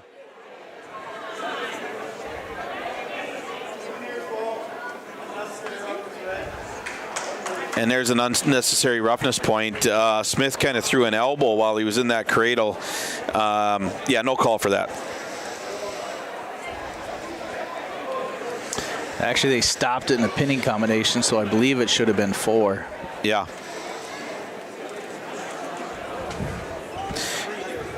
And he awards the 3 near fall to make that a 4-point move. My understanding, it should have been a 4-point move, and then you get the extra one. But well, you get your 3, the and second. then the second is 2 points. Yep. And there's a back trip as Brennan takes Smith to his back, and he's going to get some additional back points here. 2 more near fall to make it 9-0 here in the second period. Brennan doing a good job riding top here.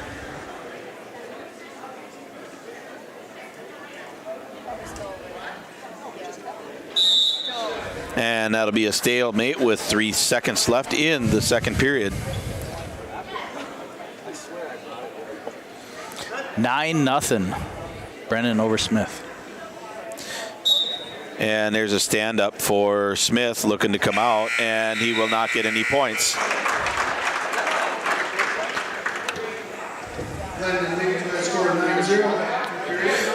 And Green is going to take up.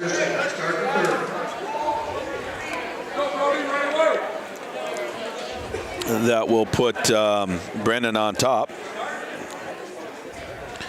That'll be caution on Green. So that's going to be a caution on Brennan. And there we go. Stand up again with a backside trip right to his back goes Smith.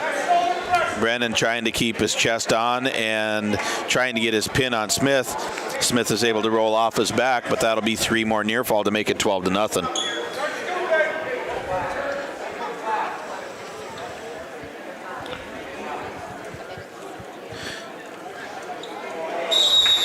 And there's going to be an unnecessary roughness, 1 point awarded to Smith. That crossface came from left field. Mm-hmm. Yeah, those two they just gotta wrestle now. Right. Yeah, they got to put some of this energy away. There's a good stand up for Smith, looking to try to get out. Matt returned for Brennan, trying to maintain control here. 12-1 with 1 minute and 20 seconds left. He's got a cradle in.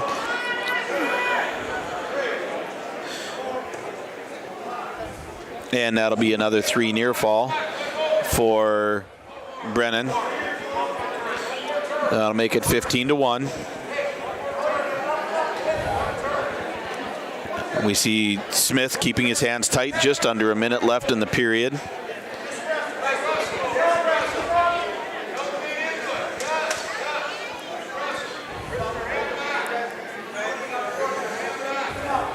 Brennan trying to free his hands.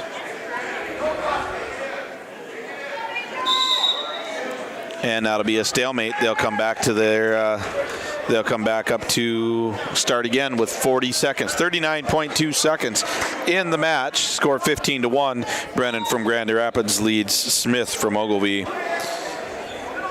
Smith kind of balls up a little bit underneath, trying to prevent the tuck fall. 30 seconds left. Brennan trying to look for some way to score 1 more point. There's a cradle, and he's going to get his near fall to make a tech fall. And there will be the 3 to make a tech fall. That was in 5 minutes, 47 seconds. 5 minutes, 47 seconds. From Grand Rapids, Asher Bennett. And I believe here at 1:33, we're going to see Deegan Burkaker, I believe. Yep. And looks like that might be Christian Jelly.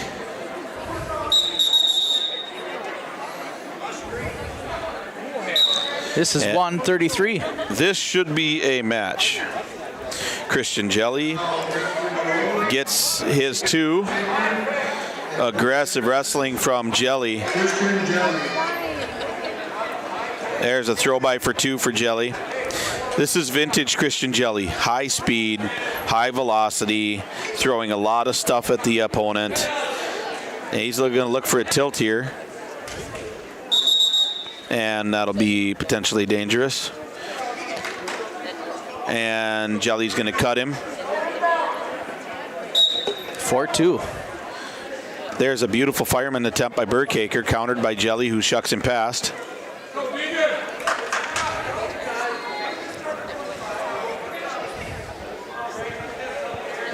There's a nice little shot outside by Jelly, working into a single. Countered by Burkhaker. There's a nice takedown for Jelly, but countered again by Burkhaker. No points awarded yet. Burkhaker fighting it off, and that'll be 2 takedown for Jelly.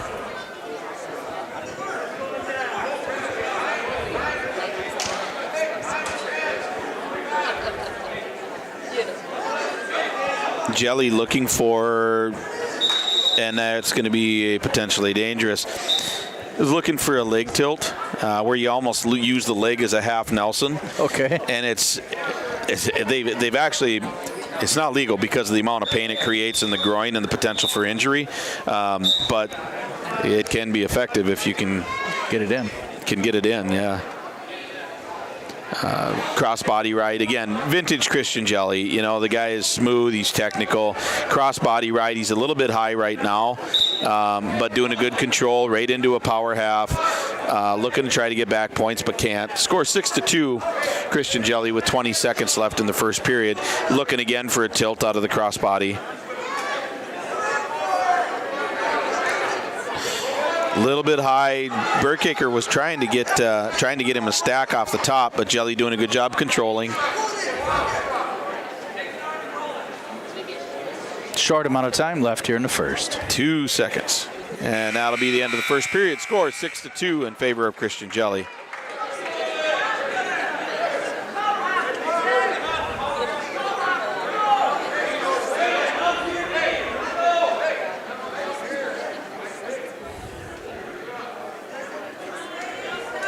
Jelly chooses the down position, leads by a score 6-2 in the first period. And we'll have a caution on Burkhaker. Burkhaker's going to cut him, and they're going to go back on their feet.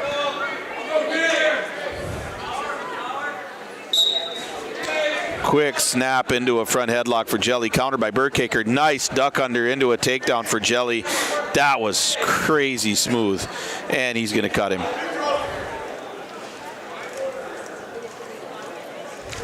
Throw by for Jelly into now just kind of a scramble, but he's able to come out on top and get his 2. Jelly gets his legs thrown in, looking for a power half, and that'll be a potentially dangerous. 11-3 Jelly. Minute 27 to go here in the second period. Yep, Jelly's going to cut him again. He's going to look for additional takedown points.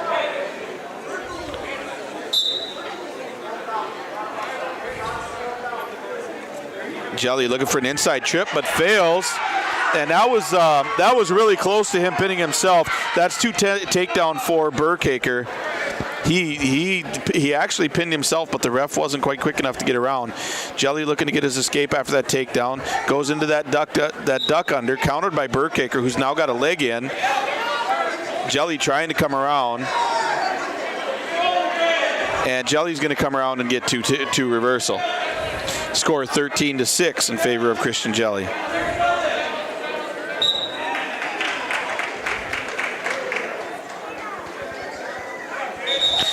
It should be noted, I believe, that Christian Jelly is ranked number 1 at 127 pounds in AA.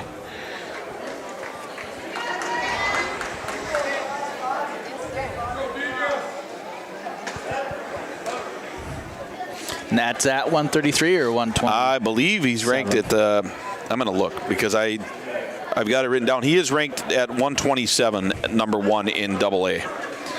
So they're anticipating, obviously, that he's going to drop. There's a false cradle straight back. Burkhaker's able to break that and escape any additional points. 30 seconds in the period. Again, a potentially dangerous. Jelly's going to cut him and go both up again, and that'll be 1 for Burkhaker. Outside shot for Jelly. just crazy fast. Looking at a front headlock into a forward cradle, 2 takedown. No points awarded for Jelly. Looking at a tilt here. And he's going to get 2 near falls as he scoots behind to make it 17-7. 10 seconds left in the period. Jelly doing a good job breaking down Burkhaker, and that'll be the second period. Score 17-7, Christian Jelly. Burkhaker's choice is to go down.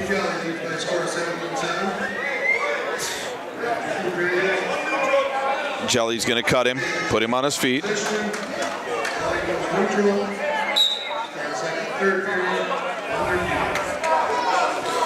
There's a nice little shot by Burkhaker if he can finish against Jelly. Jelly does the throw by. There's a body lock for Jelly.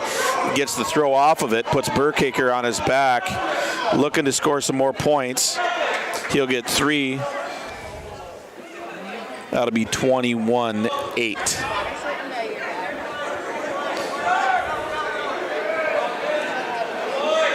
They got to fix that. It should be. You said 21-8? 21 or 22. 2-5, be 17. Yeah, so 20. I think 22-8. The score is 22-8. 22-8. So he gets 1 more point. That'll be a tech fall. And he's looking at it, caps the elbow, and potentially dangerous. So what's happening? So Jelly's going to cut him. What's happening here, folks? Why we're getting potentially dangerous is the power half that Jelly is using is putting a stress on the shoulder of Burkhaker. Score is 2, and that'll be a tech fall for Jelly over Burkhaker. 26-10, team tech fall.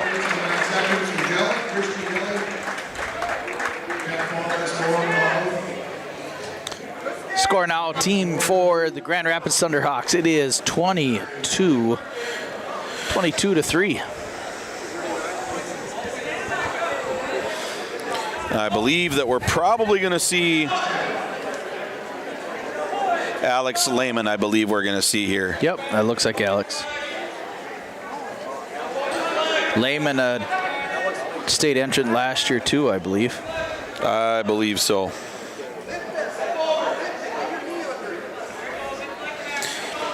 And I believe we're going to see Stoltz again. Or Schultz, sorry. Schultz from Ogilvie. Schultz.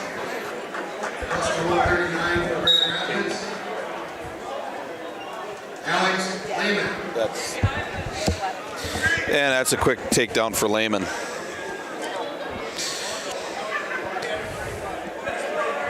Lehman's going to cut Schultz 2-1.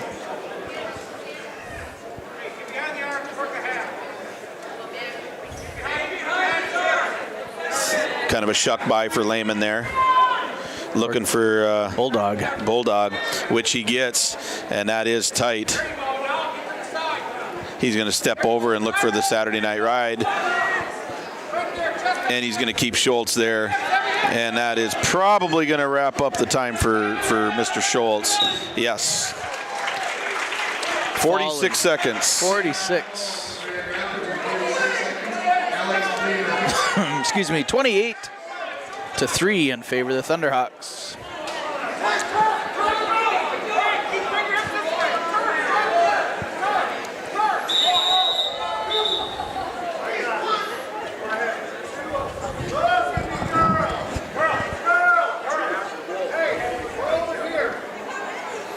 Now we're moving up to 145. All right, 145 pounds from Ogilvie.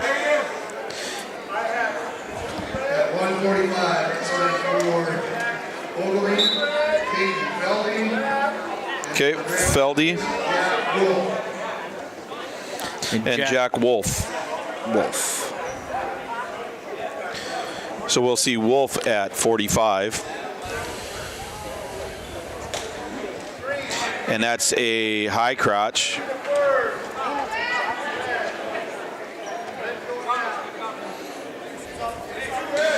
And that'll be 2 takedown for Feldy.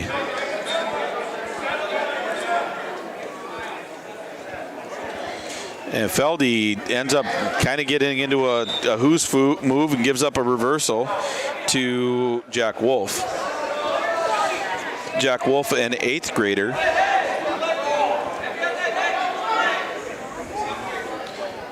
Wrestling on top with a leg hook and an ankle breakdown attempt. Just over a minute left.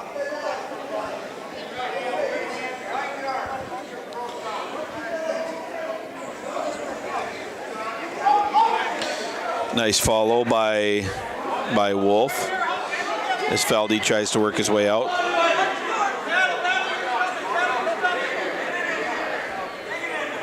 .45 to go here in the first period, tied up at 2. Score is tied at 2. Feldy and Wolf. Feldy flat underneath, trying to work his way up.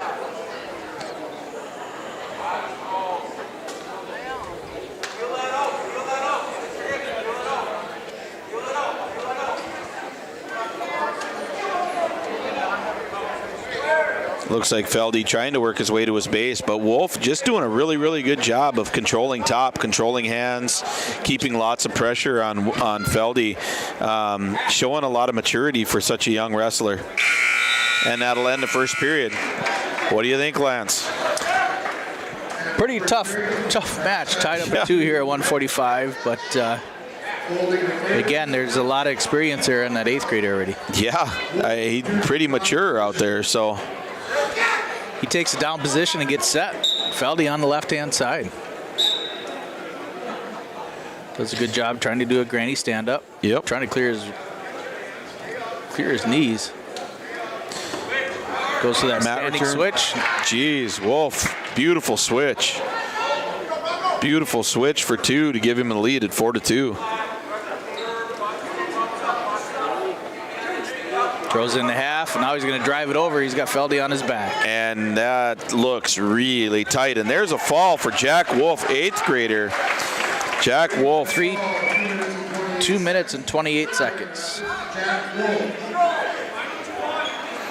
Brings the score now 34-3. In favor of the Grand Rapids Thunderhawks. And all right, so we're going to see Justin Job. Justin is currently, it doesn't look like he's ranked. He was ranked last week. Justin Job has put on a ton of muscle.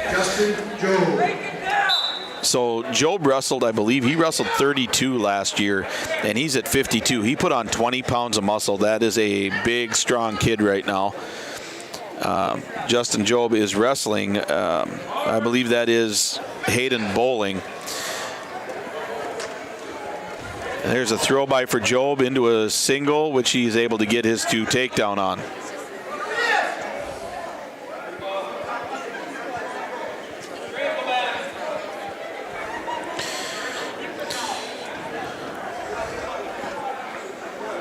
Job looks like he's going to cut him, but he's going to keep that single, and then he'll release him for his 1.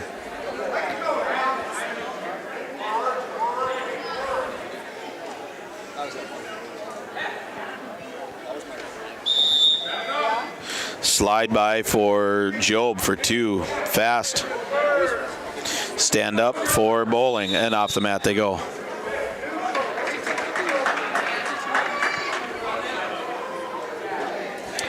(4-2) Job.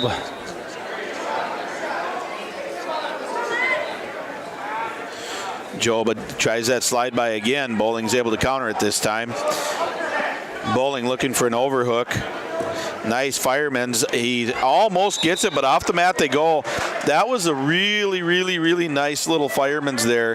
Kind of a short sit fireman's. Really well done. 40-second score, 4-2. Job over Bowling. Nice ankle top single by Bowling, countered by Job. Getting a sprawl. He's going to work at getting Bowling flat, which he's able to do. Job trying to get turned around, trying to get that leg hook. Doesn't, but now he's going to get his 2. And to make it 6-2, Justin Job. Grand Rapids Thunderhawks. 152 pounds, and we're going to have a stoppage for blood time. We're going to go ahead and take a quick break here. Here's a couple ads from Enbridge.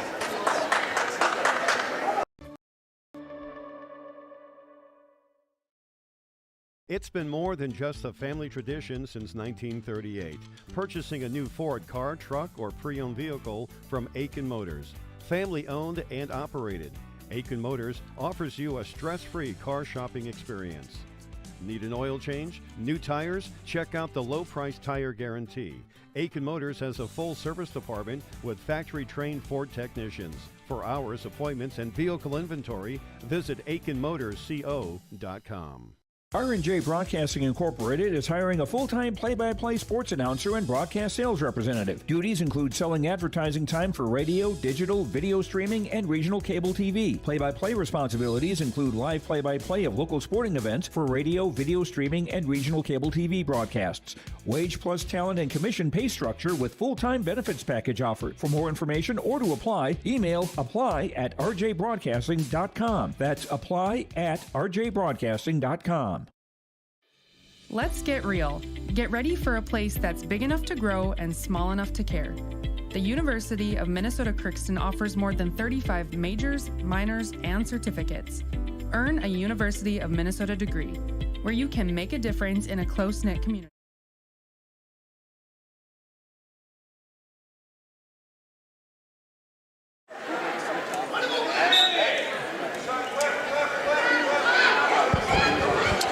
Nice mat return by Job. So nice stand-up attempt there by Bowling, countered by Job, and that'll be the end of the second period. Score 6-2, or first period, score 6-2. Justin Job, Job's choice. He's going to defer. Ogilvie is trying to decide. He's going to go both up. All right.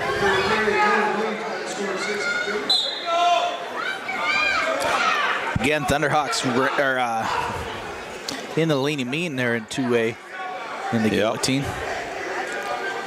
They have a very solid team. There's a beautiful high crotch by Job. He's going to just come around and get his two. Nicely done. Score 8-2, Justin Job. He's going to work on keeping Bowling down. He's got that inside leg. He's going to just look for that inside leg tilt into a cradle. And he's got it. Bowling's arm is inside, so it's going to be hard to get the pin, but he's certainly going to get his points. And we'll have 3 near fall. Looks like we're going to have additional blood time. And we'll take another quick break here. We'll be back with some more Aitkin Gobbler Wrestling as the Gobblers get warmed up to take on the Thunderhawks later on tonight. Become friends, and friends feel like family. You don't need a big city, just big dreams. The University of Minnesota Crookston. Real, hands-on, and will get you ready for anything. If you are looking for a local team that brings over 25 years of experience, offering roofing systems in a variety of colors, materials, and textures, then call my dad at Mike's Miller's Roofing and Siding, 218-831-1907. Whether it's a tear-off or new construction, Mike's Miller's Roofing gets the job done right. Call 218-831-1907 for your free estimate and get your new roof installed before the holidays. That's Mike'sMillersRoofingandSiding.com or call 218-831-1907. I've got a math question for you. When you add tolerance, subtract prejudice, and multiply efforts to treat one another with respect, what do you get? Less division. And school sports have it down to a science. Looking for an example of what can happen when we realize there's more that unites us than divides us? Look. And we're back here on YourLiveEvent.com, bringing you Gobbler Wrestling here tonight in the Noel Bailey Gym. Thunderhawks, Ogilvie Lions going at it right now. Thunderhawks lead 34-3. Wrestling now, Justin Job for the Thunderhawks, Hayden Bowling for the Lions. Job in the black, Bowling in the white. Kind of a dominant match for Job. You know, it's not been crazy high scoring as far as Job's matches normally go. You know, Bowling has done a good job on some defense. Job's going to cut him, give him one, and he's going to come right in on that takedown. Headlock attempt by Bowling into a single for Job. Job drops to a double to get his two, and he'll get that, traps that leg a little bit, and lets it loose. So we'll have a score of 13-3. Job looks like he's going to cut him again, and he does. 25 seconds here in period number 2. Score 13-4. Job pressing the action. Nice double by Bowling, looking to finish, but he can't. Deep waist counter and a goal behind for Job for 2.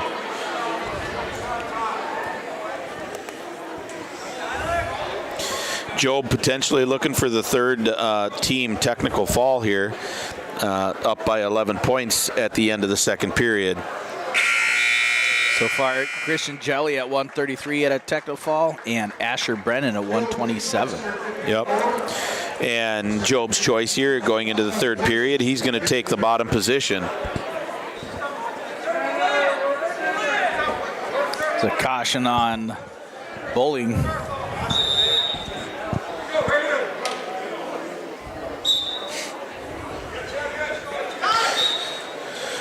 Bowling trying to keep Job down. Job comes up on a stand-up, gets loose, and that's 1 point. Nice shot again by Bowling, but Job able to counter. Job with a powerful snap down, gets a go behind for 2. Make it 18-4, and now he's going to get a tilt.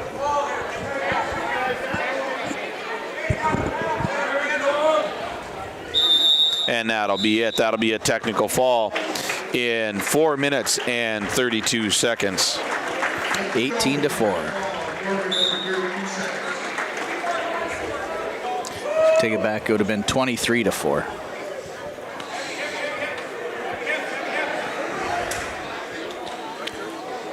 Brings the team score now 39 for the Thunderhawks.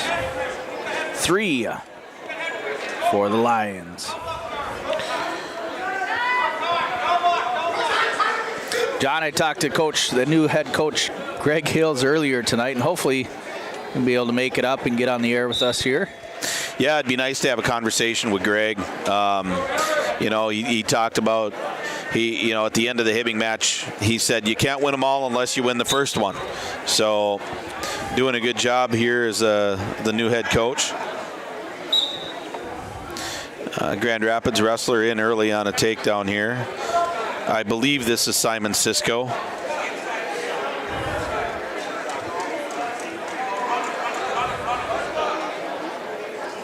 I believe that is Simon Sisko, and I'm not quite sure who we have from.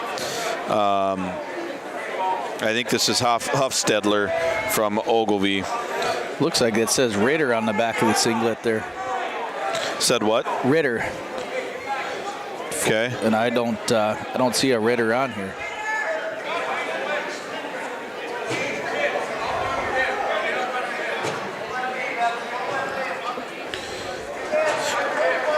Well, I'm not quite sure who this. The last name says Ritter on the single. He's got a forward cradle on, and it's a tight forward cradle, and he's looking to get an early fall here for Grand Rapids. With just under a minute left in the first period, working on trying to get this to go all the way over.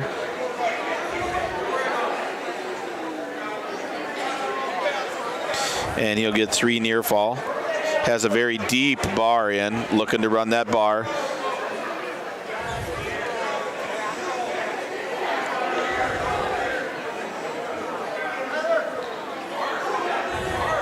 And he's going to get the Ogilvie wrestler to go over again, looking back points. Again, a tight bar, looking again for that fall.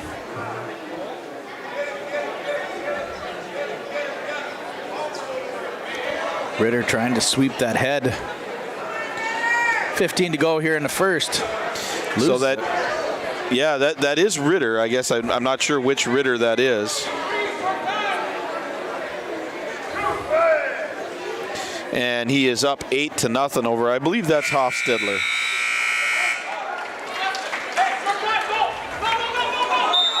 Hofstedler's choice.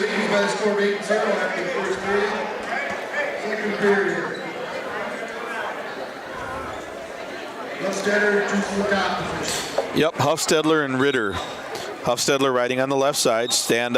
Granny stand up for Ritter. He works into a turn in, but can't quite get that. Comes up, works for it again. This time he's able to get the leg and try to work towards a scramble, but Huffstedler is able to counter that. Look for his own bar. Huffstedler with a crossbody ride, reaching across, looking to bring that arm back. Ritter looking to protect the arm. Okay, we got to be careful on that guillotine, but Ritter's able to free his arm. Yep, and potentially dangerous. They've made the guillotine a lot harder to get into these days. It's a lot harder to use with that shoulder, watching that shoulder so tight. Minute 20 to go here in the second. Score still 8-0 in favor of Ritter. Still looking on that inside turn into a scramble is Ritter, trying to come out the back door against Huffstedler.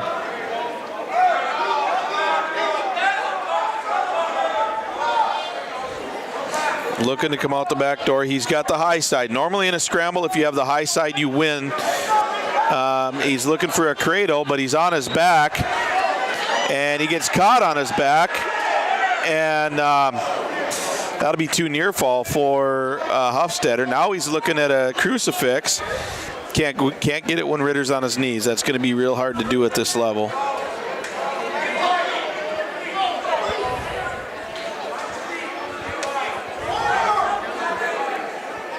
Again, Huffstedler doing that, or Ritter doing that kind of a backdoor scramble escape.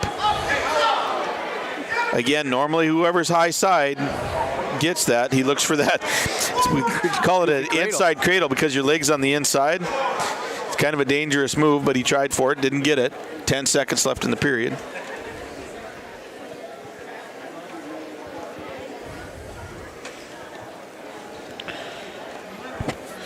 And that'll be the second period. Score 8-2, Ritter of Grand Rapids over Huffstedler of Ogilvie.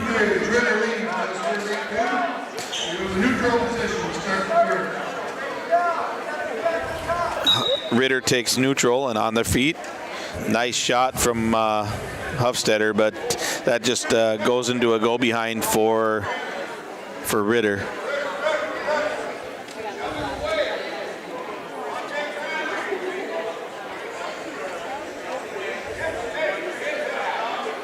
Now he works that near side cradle. Got it locked up.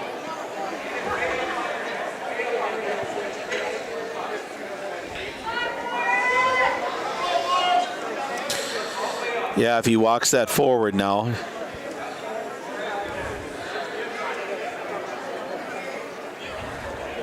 Huffstedler doing a good job of fighting that off, Lance. Ritter's trying to get it to go, but Huffstedler's fighting it off well. Scores 10-2 in favor of Ritter at 160 pounds. Minute left to go here in the third. Huffstedler gets back to his base.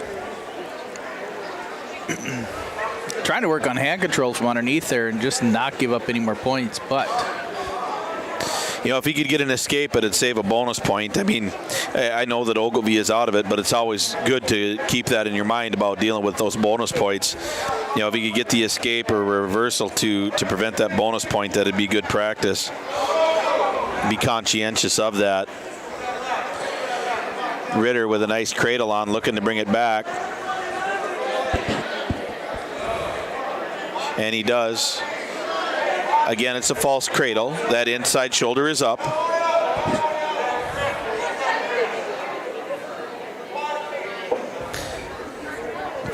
(13 seconds left in the period.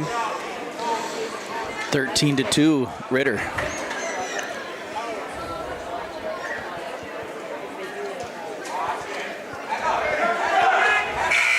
And that'll be the period. Ritter win that 13-2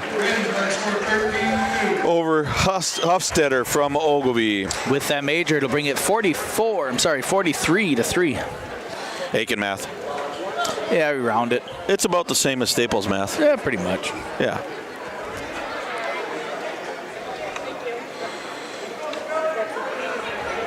All right, 172 pounds. Gobblers traveling tomorrow night to the Jackhammer in Pequot Lakes tournament. Starts tomorrow. I think it's a 2-day tournament if I remember right.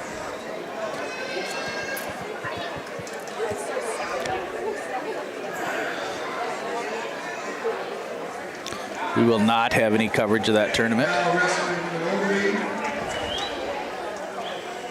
Grand Rapids, at 160 is Jordan Skelly. 172. And I believe that is Carter Maygard. I believe that's Maygard.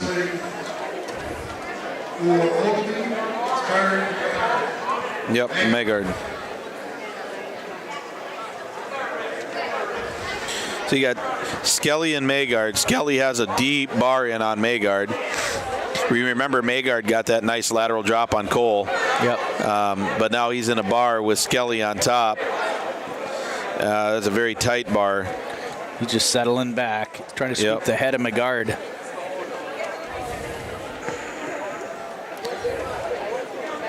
Skelly just settling in, taking his time. And there's the fall in 1 minute 19 seconds.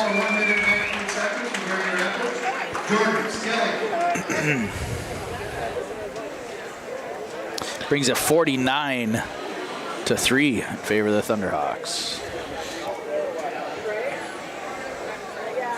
Looking over on other airwaves there. Devin. He's got girls hockey. Northern Lakes is at Pine City area tonight. And for girls basketball, Pine River Bacchus is at Pillager. Emmett's got the call on that. Again, you're listening to Lance and John here on YourLiveEvent.com. Brought to you by RJBroadcasting.com and powered by the many radio stations at RJBroadcasting.com. All right, so we got Jackson Thompson, a 10th grader from Grand Rapids at 189 pounds, wrestling Colby Milbrandt, a senior from Ogilvie. Again, as Lance has so eloquently put it, Grand Rapids wearing the black with orange trim, and Ogilvie wearing the white with orange trim. Nice takedown for Thompson right at the edge of the mat. He gets his 2. And off the mat, they'll bring him back to restart.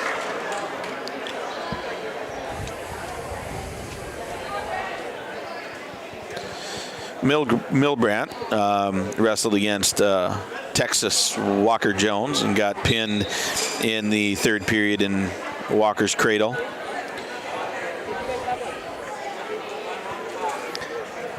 Gobblers gave up 3 forfeits or 4 forfeits? 3 forfeits. Yep, 3. 114, 215 in heavyweight.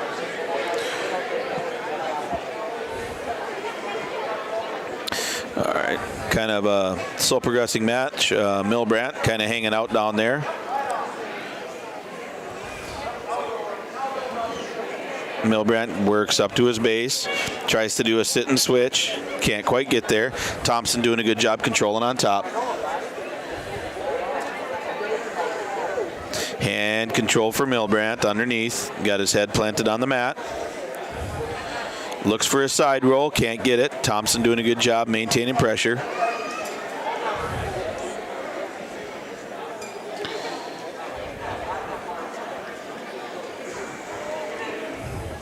Thompson out to the side, trying to make something work. Milbrandt works his way up to his knees. T-bar tilt for Thompson does not go.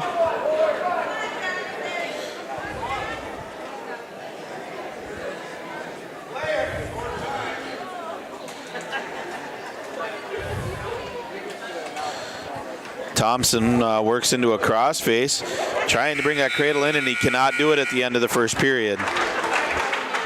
2-0 going into the 2nd period here at 189. Favor of Thompson. Milbrandt's choice, and he goes neutral.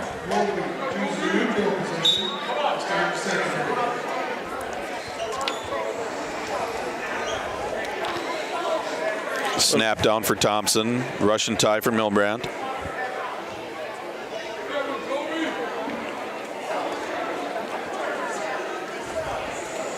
Thompson coming in. Milbrandt backs away to counter. Snap down for Milbrandt, doesn't go. High crotch for Thompson, doesn't go. Reshot for Thompson, doesn't go, with a sprawl from Milbrandt.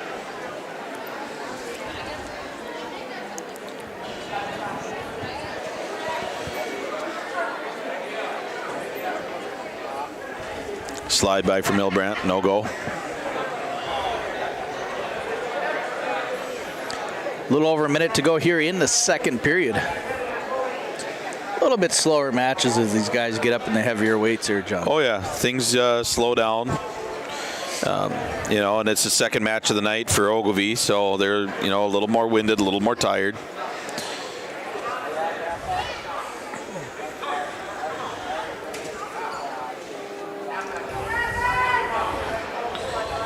Snap down for Thompson.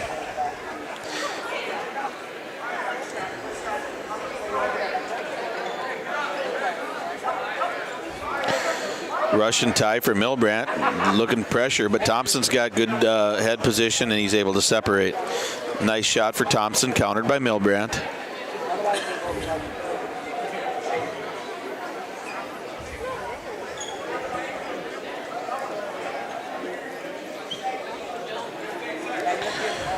Outside shot for Thompson. 10 seconds left in the second period. Score 2-0 in favor of Thompson.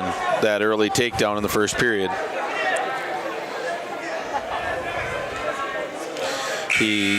That's it. That's it for the second period. Going to the third period, Lance. Now we got a little bit of blood time again for Milbrandt. Well, Milbrandt kind of fell short there. He's got a lot of blood on him. Yeah, it looks honestly, it looks like almost like a boxing cut on his cheek. Almost like you take that right hook and it cuts the cheekbone. Yeah, for sure.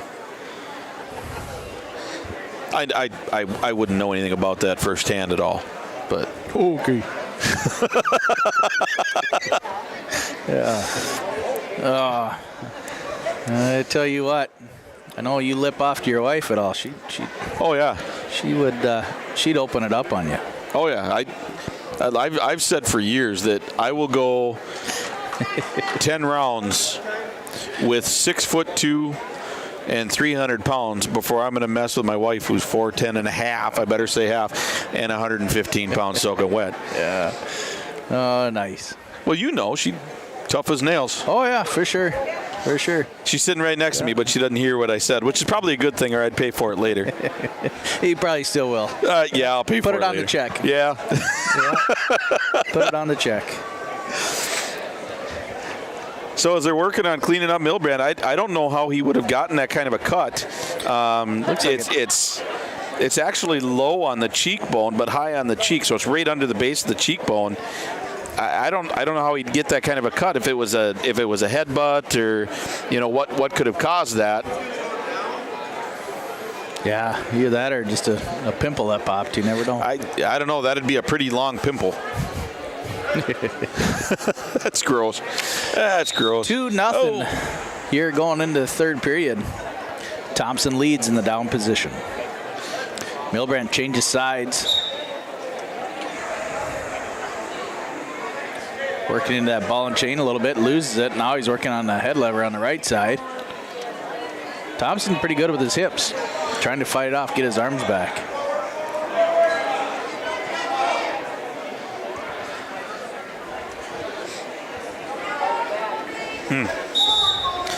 Yeah, what are we calling it potentially dangerous for there? I'm kind of looking. I couldn't see what he had with his wrist underneath there, but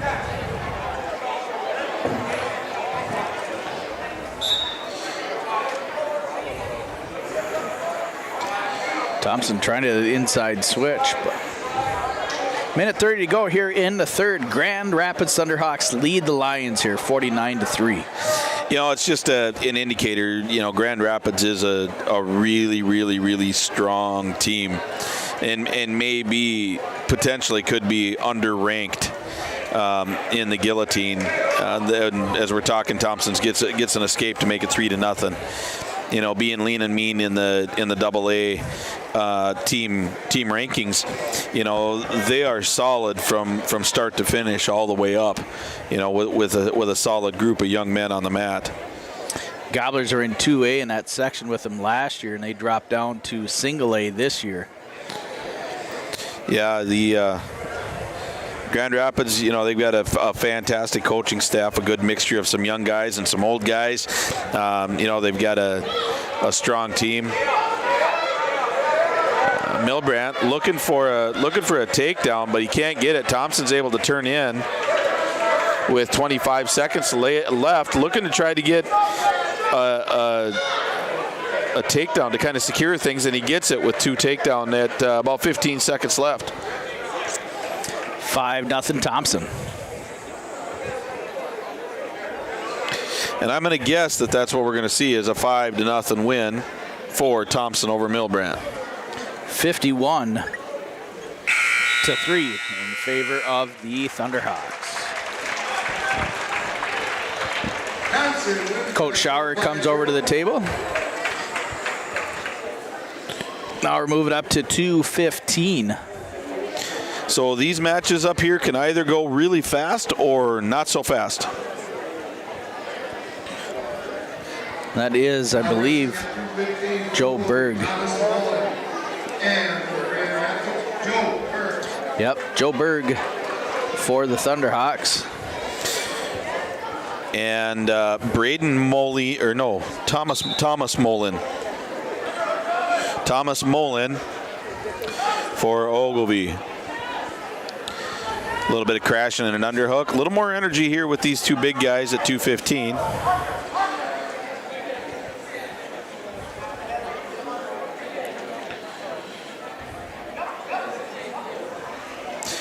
Nice duck under. Yep, and that should be a 2 takedown, and it is for Berg.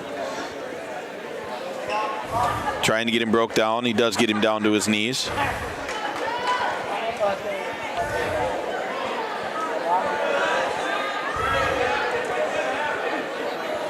Mullen looking for his half Nelson.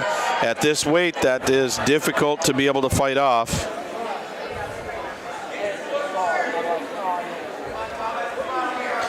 Minute to go here. And there it is. 54. Second fall for Joe Berg. 50. It says 58, but I believe it should only be 57. At 49. 51 because of the decision, right? It was not a major. 52. Should be 50. Yeah, it should be 58. 58? Okay. Yep. I missed a point in there somewhere. All right, so we got Danielson, and I believe this is going to be Dylan Smith.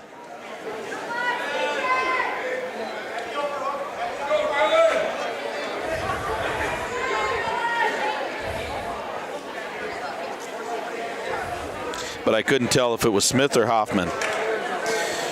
Danielson drops to kind of a single, and yeah.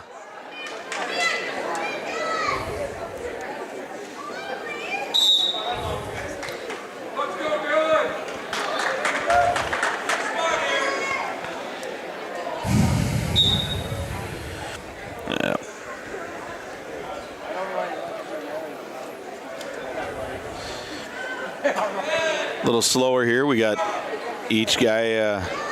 Danielson has an underhook. Danielson upset Craig Ashton last year. Yes, he did. But I believe that was the only loss that he had. Yeah, I think Craig won it in sections. Yep. There's a lat drop attempt by Danielson, but does not go. Dangerous throw. Danielson spends a little bit of time doing some Greco-Roman, as I understand it.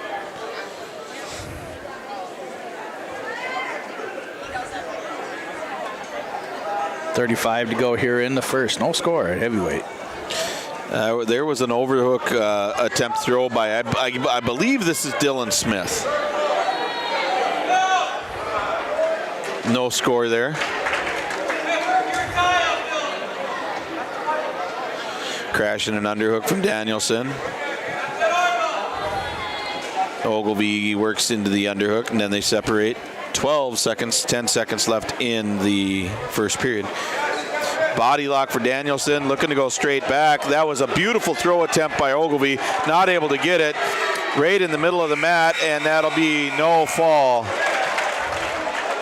2 near fall for Danielson, 4-0. All right, Danielson is generating the match by score 4-0 after the first. That was close. That was close. Close either way.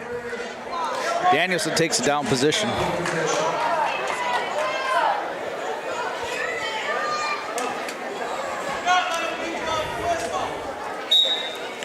There's a switch for Danielson, but he kind of gets caught underneath. I don't think that quite went the way that he wanted to. Smith working on, I think that's Smith working on top from Ogilvie.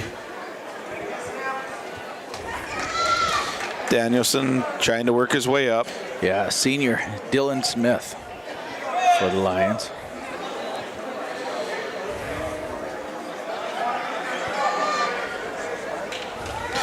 There's a short sit for Danielson, but he can't get it. Bulldog, kind of a bulldozer from Ogilvie.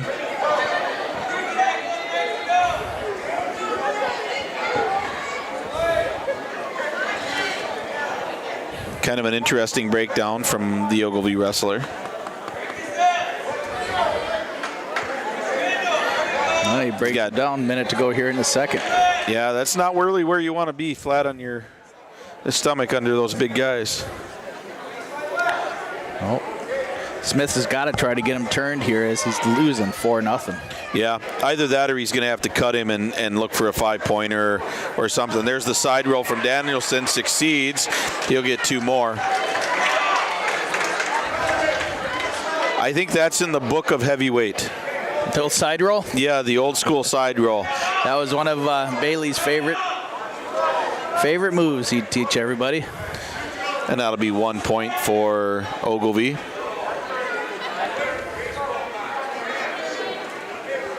Danielson leads right now 6-1. You know, I look around the gym right now, Lance, and there are a ton of Aitkin alumni wrestlers in this room right now, in this gym. From guys that just graduated a couple years ago to guys that graduated back in the 70s, you know. And that'll be the end of the second period. Score 6-1, Danielson over the Ogilvie wrestler. Score after 2 periods, Danielson leads 6-1. You have retired head coach Larry Liljenquist, the one and only, sitting down here in front of us. Oh, yeah. I know he's been hitting the room there a little bit, going back in and wrestling with the boys. Yep. Along with Keith Larson and a few others. Score is 6-1 again here in the third period at the heaviest weight of the night. Danielson of Grand Rapids with a 2-on-1 hand control. The Ogilvie wrestler with a collar tie. Danielson works his way up into an arm drag, drops to a single, and there's a chugger throw from Ogilvie, no points awarded. Danielson drops to the single again, right near the edge of the mat.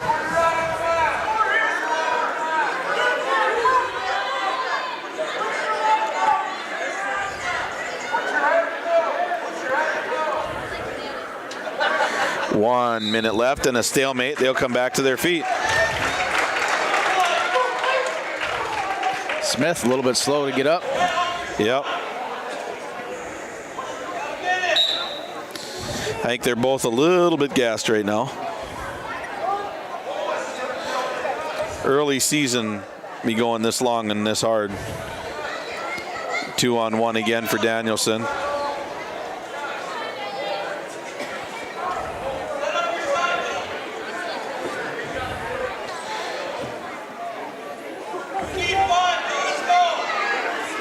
Dylan's got to push it. 30 seconds to go here in the match, trailing 6-1.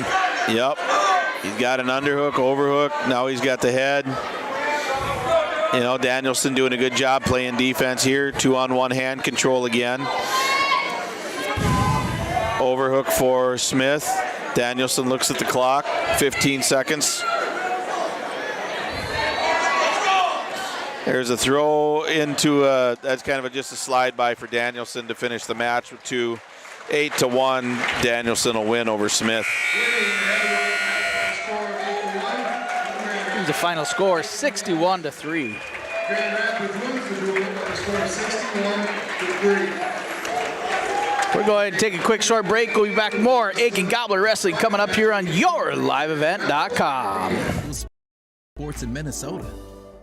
This message presented by the Minnesota State High School League and the Minnesota Interscholastic Activities Administrators Association.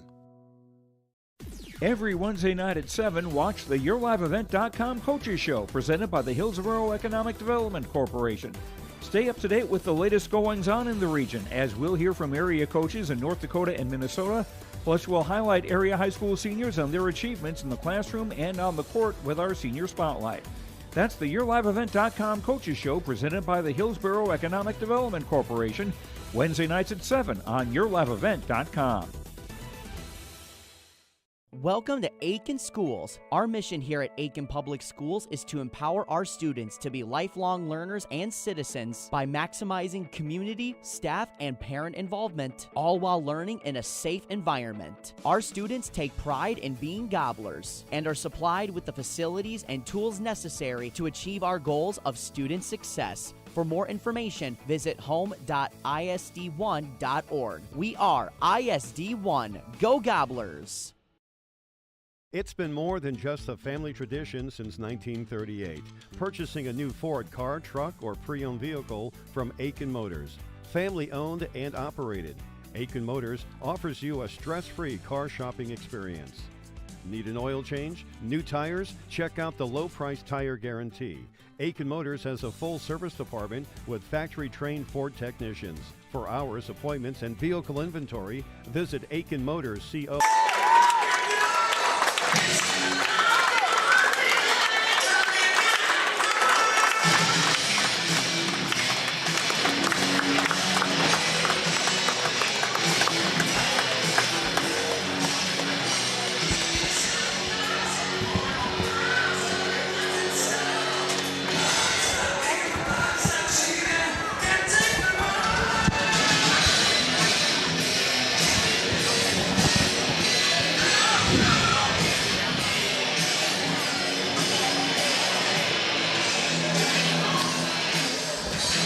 And we're back here in the Aitkin Gymnasium, the old barn. They're going to start calling it the Bailey Gym or the Bailey Barn here maybe for Aitkin Gobbler Wrestling here. Gobblers just got into the gymnasium again. They fell to the Ogilvie Lions here earlier tonight. And now they're going to be facing the Thunderhawks of Grand Rapids, going for the Milk Can Traveling Trophy. Yeah, this will be a tall order. You know, Grand Rapids severely handled Ogilvie. But, you know, the thing is this. When you come down to wrestling, anybody can beat anybody on any given night. And you just never know what's going to happen on the mat. You just never know what's going to happen on the mat. The hard thing is Gobblers give up 3 weights for sure. And they got a couple young kids, that first-year wrestlers that are filling in some weights for the Gobblers, stepping up, doing the best they can with what they got and just getting out there and getting experience. But again, the Gobblers don't have any heavyweight. They don't have a 215-pounder. Right. And right now they're missing a 114. But, and again, Jacob Williams is out. So Gobblers really have to focus on getting those pins and bonus points if they want to stay in this duel. Well, and that's just it. I mean, we're going to have some guys wrestle well. You know, some guys are going to have to really kind of step it to the higher, take that little higher step. You know, some of our young guys that are at the lighter weights are going to have to wrestle well. You know, we do have. We got some cheer squad gals, Aitkin Elementary's, the Little Gobblers. Yep.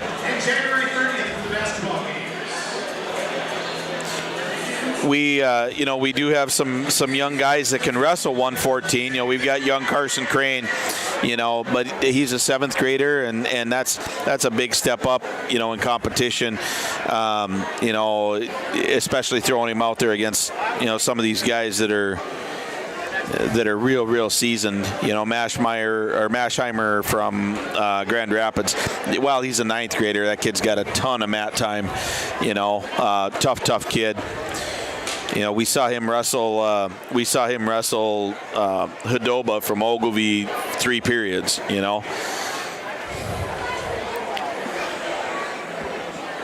So looking at some of the other wrestlers, we will give out a big deal wrestler. Our big deal sponsors are for the Gobblers. It's going to be Atwater GM, Riverwood Healthcare Center, Pizza Ranch in Baxter and Little Falls, W.W. Thompson Concrete Products in Brainerd, Matson Lubber in Nisswa, Donlinger Automotive in Brainerd, BigDealAuctions.com, Cuyuna Regional Medical Center, Tykes Carpet Castle in Brainerd, and Shannon's Auto Body. For every night, we give out a big deal wrestler of the night, along with Enbridge. We also give the Enbridge Energy Wrestler of the Night, brought to you by Enbridge. We'll see. So far, Maddie Strohmeyer and Nathan Trotter have been a couple of the award winners there so far for this year in that first duel against Hibbing. Now we'll be moving up here. We'll see how the wrestlers do tonight, and we'll figure out a big deal wrestler of the night later on here, John. Yeah, it'll be an interesting night here. So, see, Jacob Benson-Vick is not dressed for the Gobblers. I think he's out with an injury already. Yeah, he is. He is out. He is unavailable for us. Like we talked about, Jacob Williams is out and unavailable for us.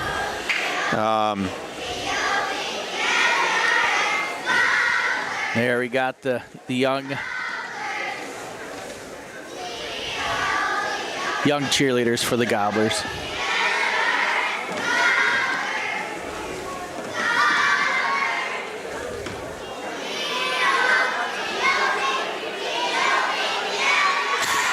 Yeah, these little elementary cheerleaders are kind of fun.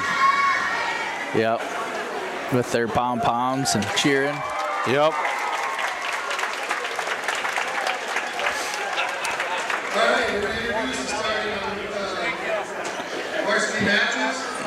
Starting off here at 107. 107 for Grand Rapids, Dalton Hutchinson. It's going to be Dalton Hutchinson for the Thunderhawks and Weston Killinan for the Gobblers at 107.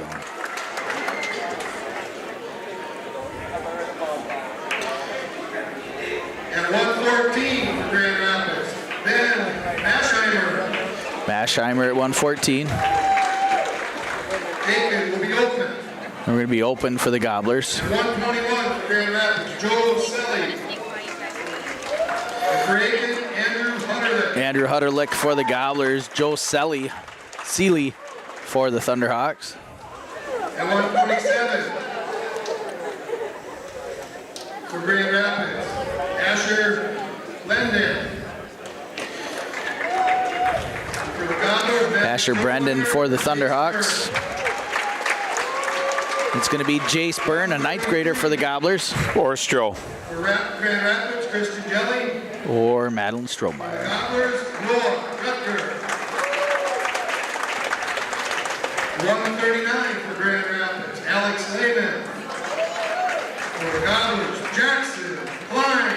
Jackson Klein for the Gobblers. He's going to be facing Alex Lehman. 145 for Grand Rapids, Jack Wolf.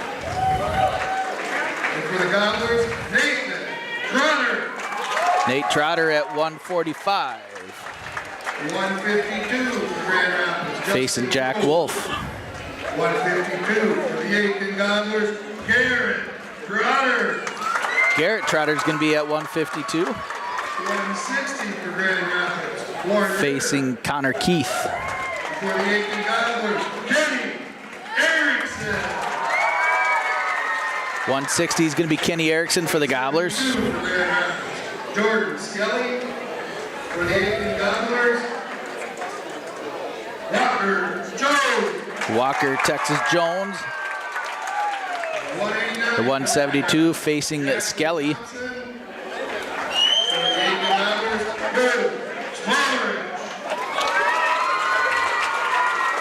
189 is going to be Cole Spollerich. Receiving a forfeit for Grand Rapids will be Joe 215 in heavyweight will be open for the Gobblers. Heavyweight. Receiving a forfeit for Grand Rapids will be Clayton Danielson. Danielson and Berger are going to get the forfeits there at the top two. Yep. Well, like I said, we got to go out and we're going to have to wrestle with these guys top to bottom, We got to get after them and be aggressive and push the pace. I think we really, really, really need to push the pace a little bit here. So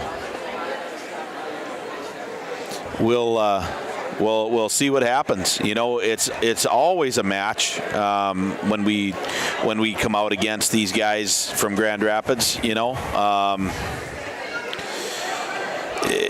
But they are so tough. They're stacked this year. Yeah, for sure. They are stacked. They are tough.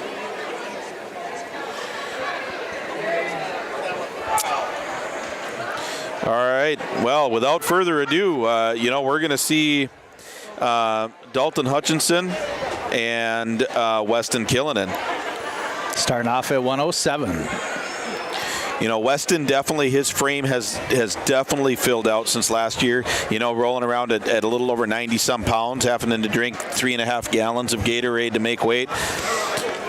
Now to see that he's full-fleshed and he's healthy and he's strong and he's at a good weight to muscle ratio here. So, looking at the head coaches down there at the table, Schauer and Hills poking fun at each other. Oh yeah. I think you have to poke fun at yourselves when you're head wrestling coaches. Yeah. So this will be Hutchinson for the Thunderhawks and Weston Killinan, like you said, here for the Gobblers at 107. And here we go. Hutchinson bobbing a little bit, gets in on a shot on Killinan. He gets his hips back. Weston is able to get the go behind for two. Weston dealing with a switch from Hutchinson, but is able to maintain control and works into a head lever control on the right side. Hutchinson doing a good job keeping his head up, looking to come up. Hutchinson trying to, Killinan's a little bit high, gets both legs in, and he's looking to flatten out Hutchinson, and he's able to do that. He's got a power half in. He's going to be careful about that shoulder as he tries to bring it over. And there's a potentially dangerous, and we'll restart. Killinan in the black singlet with red lettering and silver pinstripes going down the side. Hutchinson in the orange singlets, down position with the orange pinstriping, or black singlets, orange pinstriping. Right into a bar goes Killinan, looking to bring that wrist back. Hutchinson doing a good job, so now Killinan looks for the half.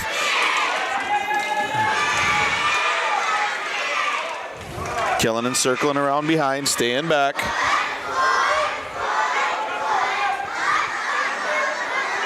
Good cross face from Killinan. Hutchinson reaches back. Killinan is high. Killinan is really high. 50 seconds left in the first period. He's got to keep pressure on that three-quarter Nelson to keep himself in position, but he is extremely high. He's got to get his hips back. Trying to get down below the arms there. Hutchinson shaking them down. Yeah, he's getting his hips up, doing everything he needs to. Killinan's got both hooks in. Hutchinson really high up there right now, and is able to spin out. Killinan coming out the back door.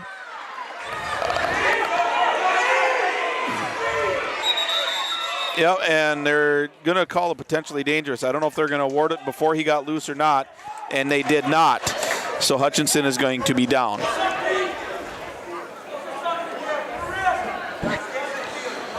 Hutchinson gets set. 9.6 to go here in the first period. 2-1 Killinan. I don't know how they got a 2-1. I don't know how he's got one. There was no escapes or anything. Should be 2-0.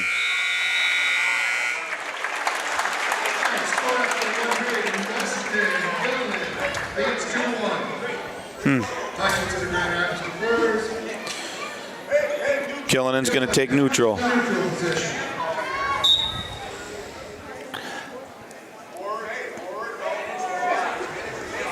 I think they ought to check the score there. Yeah. Yeah, I don't know where that came from. There's an underhook for Killinan. Good collar tie. He shoots down to a high crotch single, is able to get the takedown for 2 takedown. Hutchinson reaches back again, crossface for Killinan. He is high on his hip again. And he is very, very high, riding high. Minute and 24, very high. Legs are out of position. Hutchinson rolling around to the front. If he gets his hand over Weston's head, he's going to get pinned. Hutchinson looking to come out the back. Killinan hanging on for everything he can. And there's the pin. Hutchinson picks up a fall over Killinan.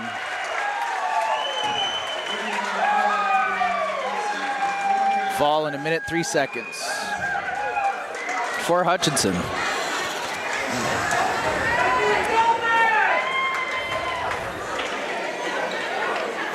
.114 is going to be open for the Gobblers. Yep. So we'll go to 121. 114, Aitkin is the forfeit. Receiving that forfeit for Grand Rapids is Nate National.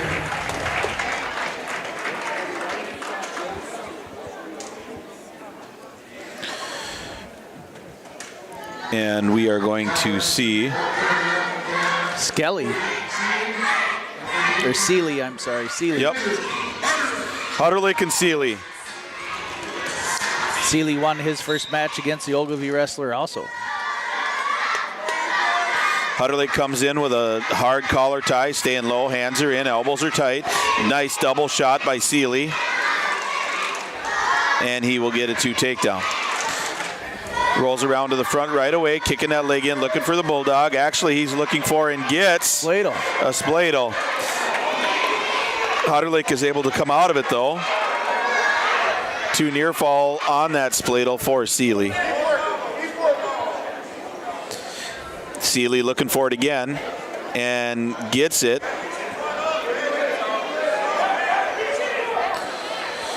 So if he can get his leg free, he's in very good position, but he can't score back points here. Seeley's in a rough spot. He's got to, if Hutterlich can free his leg. So Seeley's got to scoot his hips out to be able to expose Hutterlich's back. There, now Hutterlich can kick around behind to get 2. Make the score 4-2. Seeley stands up. Hutterlich looks for the breakdown and can't get it. Seeley's looking to get loose.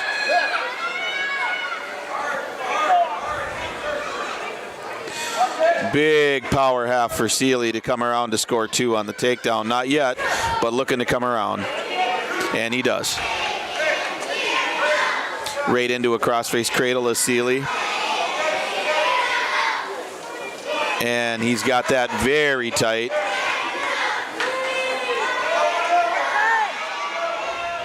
And that's a fall. Fall for Seeley. Minute 43.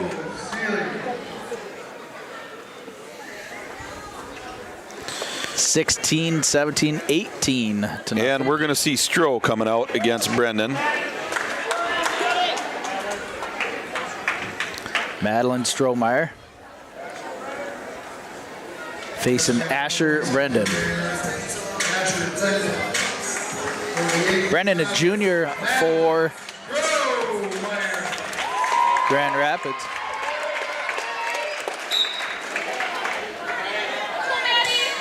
Brendan putting pressure on. Stroh working inside. Headlock attempt for Brendan into a shoulder throw.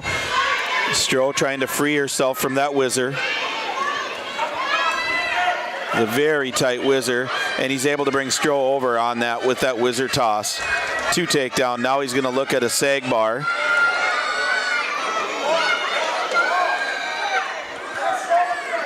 And he's got Stroh in that sag bar, looking at a very, very tight. Stroh doing her due diligence to try to get her bridge up. Crazy flexibility displayed by Stroh to get up, and she's able to kick over to free herself from that. Score 5-0, Brendan over Strohmeyer.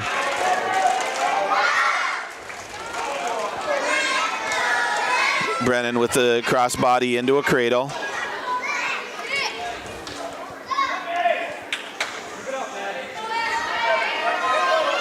Tight false cradle. Again, Strohmeyer showing her flexibility with her bridge.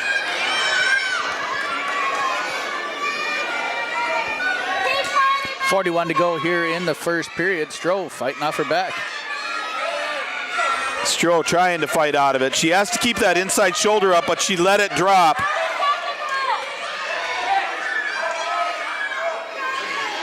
She let that inside shoulder drop.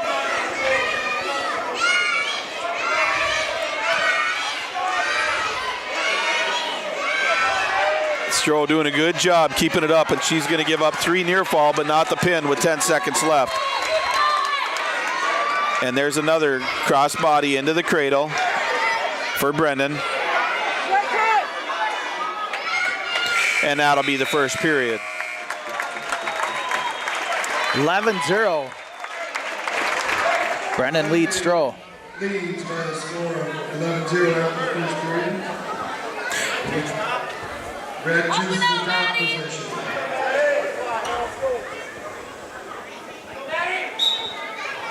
Good stand up for Stroh attempting, but now we're right into that cradle again. As Brennan's looking to really tighten that up, and it is tight in a crossface style this time. But it's a little bit of a different, more of a tilt than it is the cradle. For 3 more. 14-0. So 1 more point for Brendan will seal a technical fall. Stroh fighting hope, and that'll be a potentially dangerous.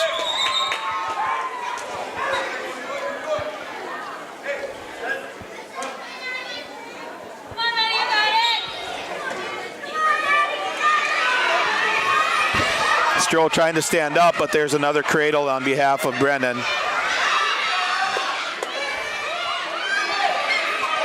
And that will be it. That'll be in 3 minutes and 52 seconds.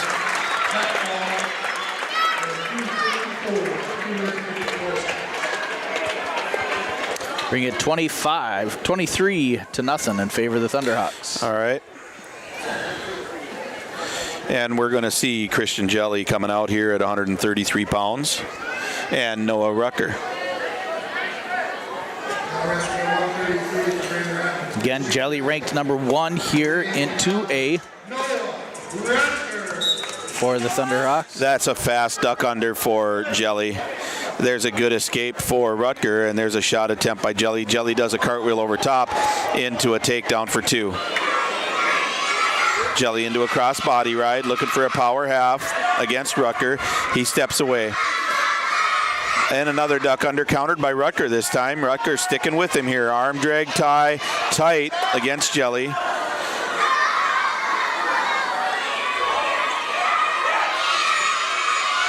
Throw attempt for Jelly, and he gets it at the lateral drop right near the edge of the mat.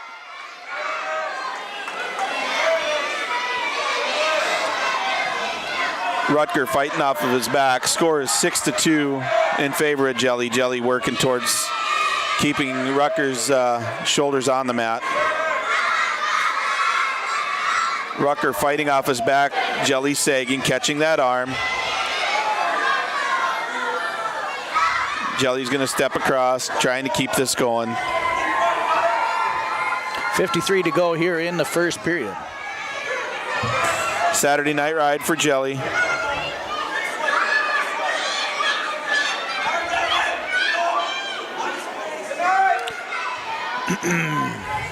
Rutger fighting off his back. Now it's a true Saturday night ride for Jelly.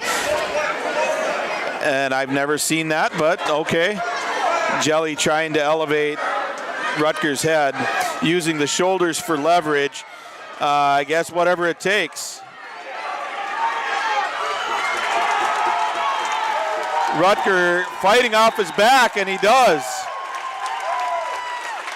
9-2 Jelly with about 15 seconds left.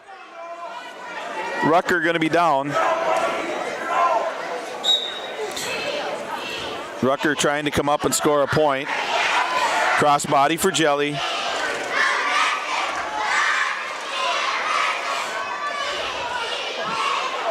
Rutger trying to come out.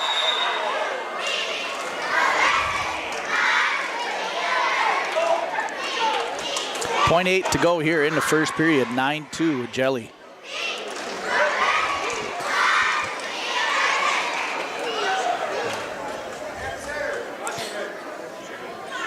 Caution on Jelly. And that'll be the end of the first period. Score 9-2 Christian Jelly over Norrie Rutger.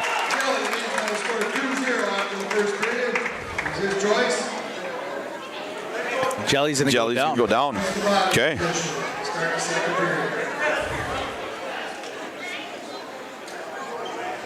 And that'll be a caution on red again.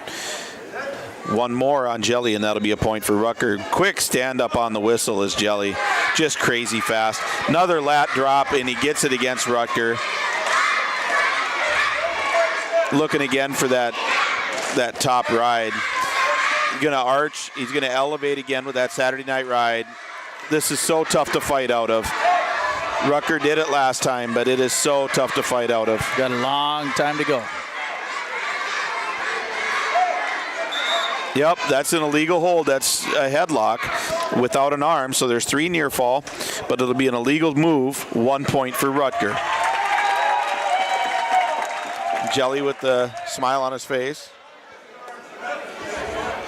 It'll be a freestyle start, optional start for Jelly.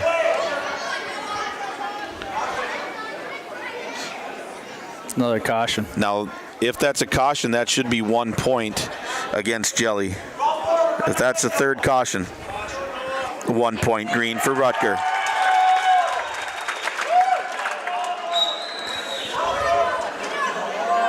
And that is a sag headlock for Jelly. Rutger trying to fight it off at 1 minute and 15 seconds left.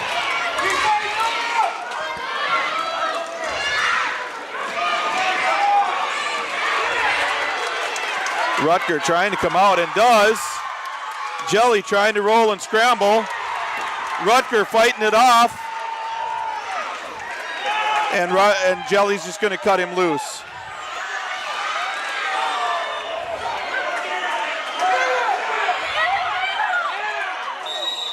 Good job. Noah not backing down from Christian Jelly at all. 18-5. Jelly looking for another throw, hits his duck under, backing into Rutger to get his 2. And that will be a tech fall. That's a good point for Rutger.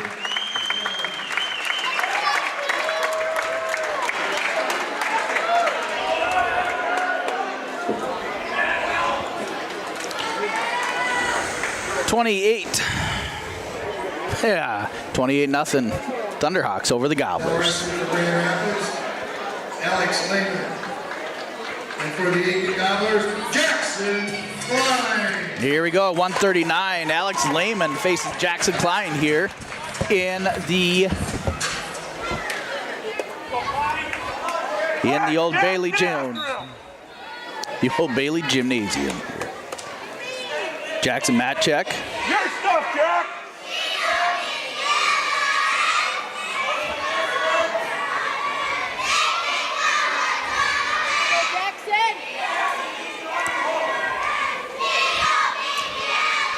A little bit of dancing going around here at 139. Again, Thunderhawks lead 28-0 over the Gobblers.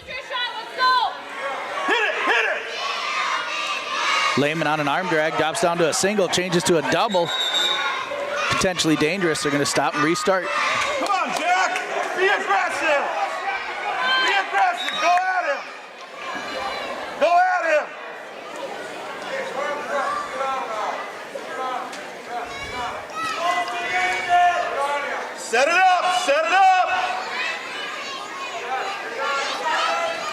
Lehman goes down for that ankle pick. Forward, moving forward, forward pressure.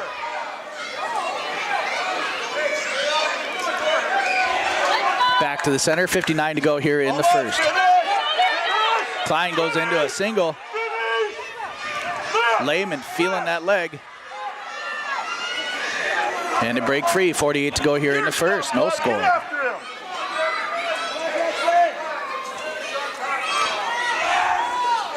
Get in on it. Lehman with the collar tie, 35 to go here in the first. Finish. Lehman drops down to an outside single. Hip down, hip down. Klein trying to come up over the top, looking for the stalemate. Hold it. Got it locked. No, it's not. Belly, belly. Free that hand. Gonna get Free off. that hand. Lehman up 2-0 here, 7 to go here in the first period. Klein bellied out.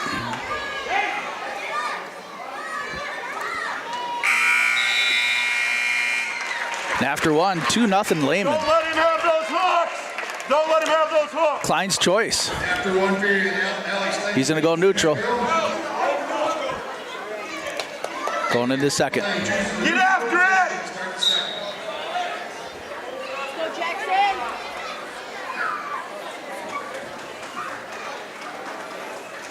Set it up. Set it up. Klein trying to get on that inside position again. Set it up. Come on, Al. There you go. Finish. Klein goes in for a single at high crotch. Finish. Lehman goes around the backside for two. That's not two. That's not two.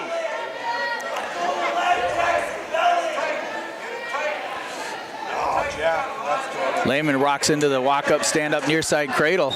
There's a fall for Lehman. 2-minute, 38-second fall. Alex Lehman. Sorry, 2 minutes, 48-second fall. Now we're moving back up to 1:45. For the Gobblers, it's going to be Nathan Trotter. Actually, I think they're going to switch it up here and throw Garrett Trotter in there. Yep. Trotter's going to go against Wolf. Yep.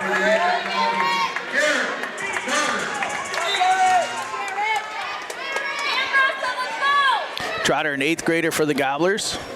Wolf, also an 8th grader. Here at 1:45. Yeah, Wolf wrestled a very, very good match against the Ogilvie kid. Huge double leg by Wolf. Trotter trying to scramble out of it, and that was a potentially dangerous, and they'll come back up, both up.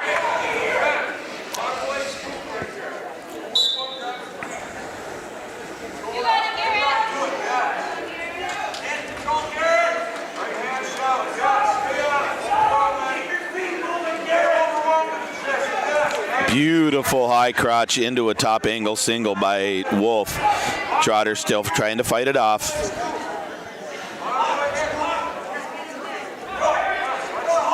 Wolf trying to get forward pressure on this. Into the scramble goes Garrett Trotter. Again, normally high man wins in this. Trotter's got to get his hips up. He's got to get higher.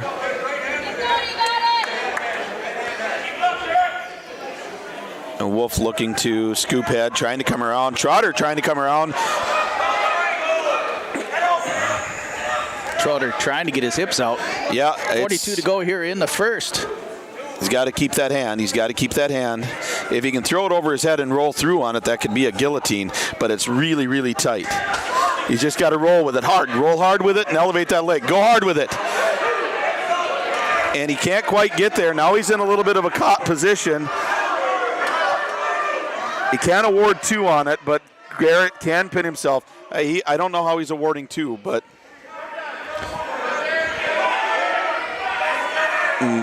counting back points for Wolf. And Trotter needs to try to roll through, but that's the end of the period. And to get 3 more near fall, 8-0. No, they're going to say 5-0. Yep.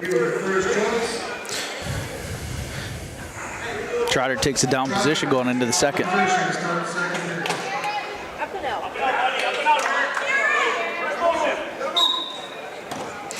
That was a nice attempt to come up. Wolf did a good job on the breakdown. He's got Garrett flat in the middle of the mat.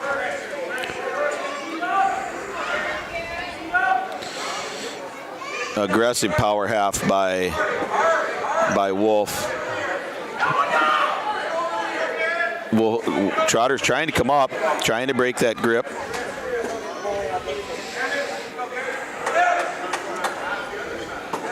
Wolf doing a good job keeping heavy with the hips. There's a minute 30 to go here in the second period, leading 5-0. Right. Cross face. They're going to look at a cradle here. Just going to continue to walk that around. Now he's going to look for the crucifix. And that is a good roll through by Garrett. Wolf is going to sag, though, into a reverse half. Step over now.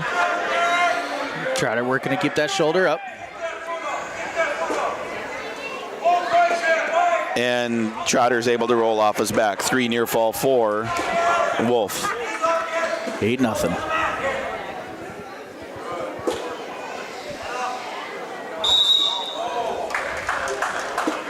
Potentially dangerous on the shoulder.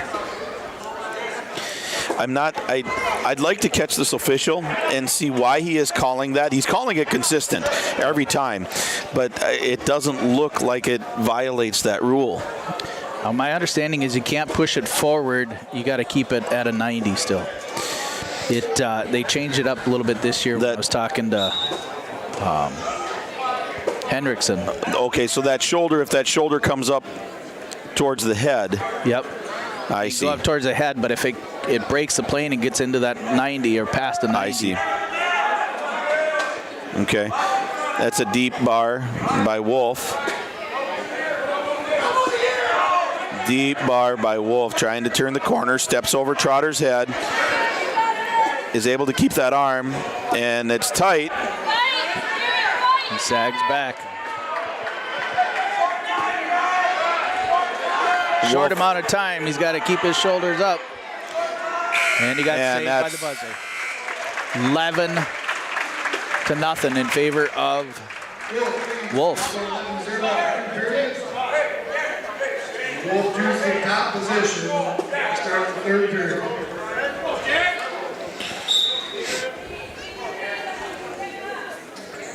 Trotter working his way up, trying to get his head, but that's a deep waist hand control by Wolf.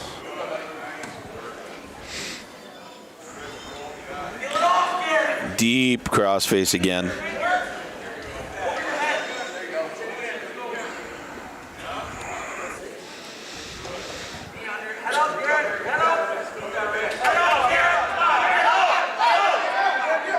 Going for a stack. And that's a stack. No, there's a potentially dangerous on the knee. Yeah, that was close. That was really close.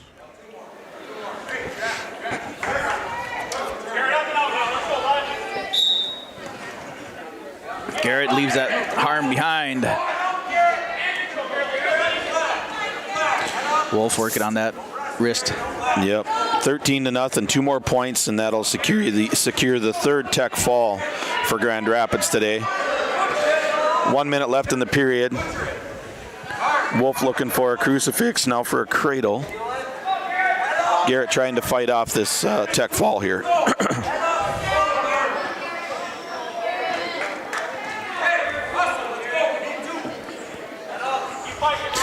Garrett fighting it off. Wolf being real aggressive. Trotter trying to come up, 35 seconds, and they just call stalling on Trotter. 30 to go here in the match.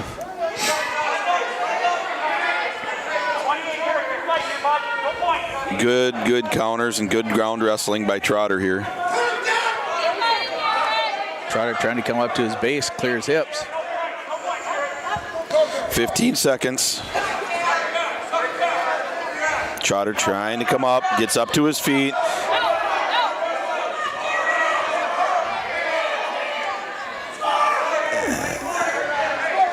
And that'll be the match right there. 13-0.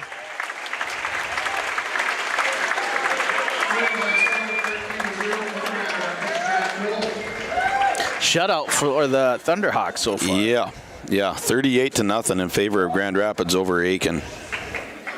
Moving into the 152-pound class. So it's 28-6. And we're going to see Nathan Trotter and Justin Job. Justin Job.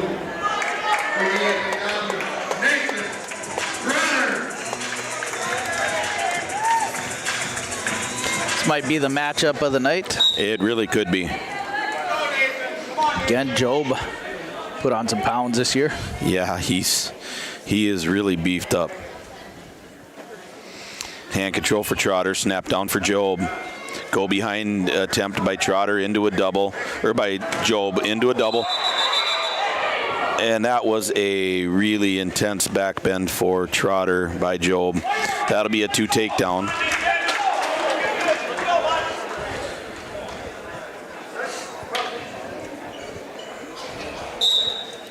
Switch attempt by Trotter. Countered by Job. Stand up by Trotter. Brought back down by Job.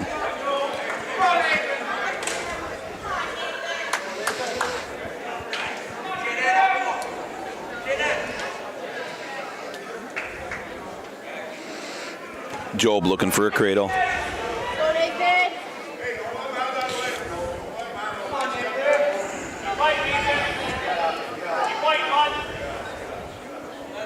Minute to go here in the first period. 2-0 Job. Crucifix for Job. Trotter comes up to his base. Job with a cradle.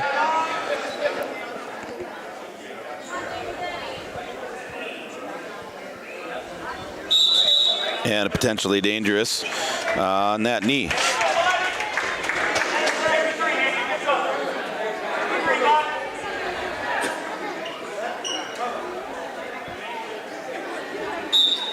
Stand up by Trotter.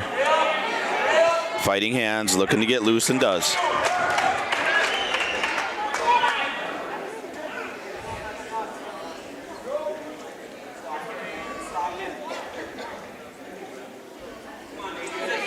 Slide by attempt by Nathan Trotter. Nice deep shot by Trotter. Sprawl by Job. Trotter comes up underneath. Job rolls to the side. Trotter's trying to come around, trying to stay high. In a scramble with Job. Stack him here a little bit. Job in the scramble.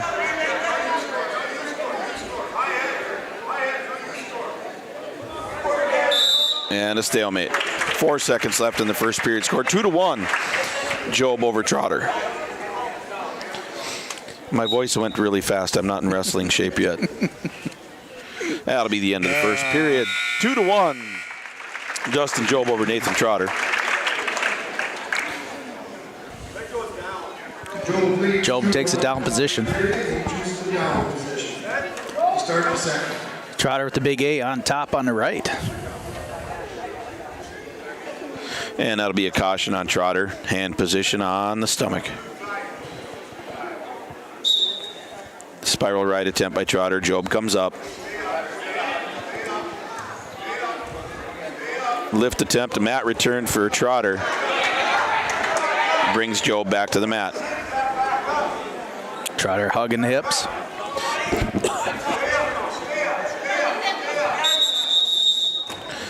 I'm not sure why that was a potentially dangerous, if it was fingers or what it was.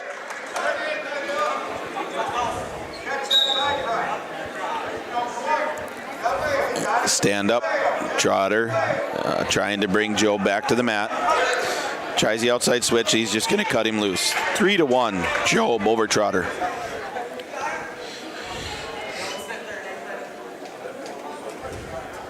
Snap by Job. Slide by attempt by Trotter. slide by Job, and that should not have been two.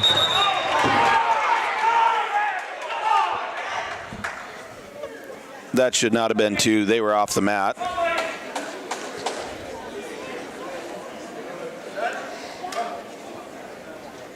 Things getting a little bit chippy on the mat right now. Mat returned by Job. Score is 5-1.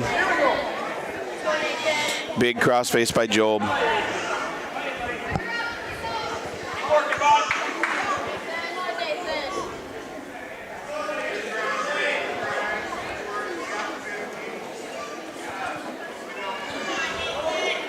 Cradle attempt by Job. Trying to get it locked up. Hands fighting by Trotter, trying to keep that from getting locked up.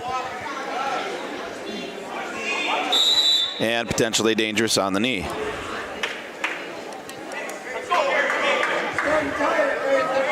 .34 to go here in the second period. 5-1 Job. Trotter in the down position. And we'll have blood time.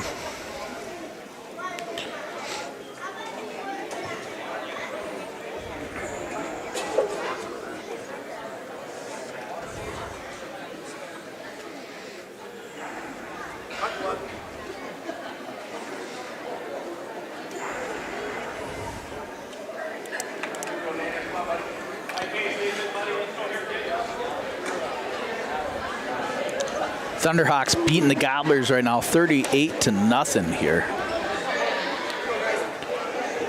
Again, just a reminder for wrestling fans, there will be cookies, coffee, milk in the cafeteria when we're all done. Try to get set here.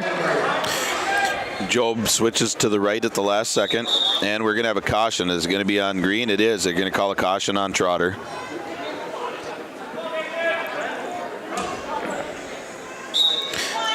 Job switches to the left side. Stand up.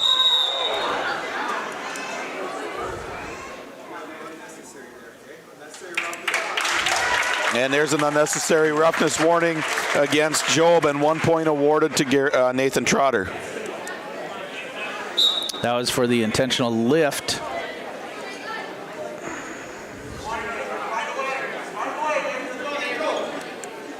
(5-2) Job.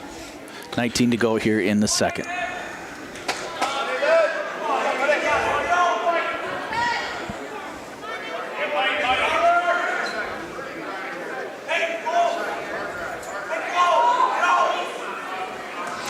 And a roll through tilt attempt by Job.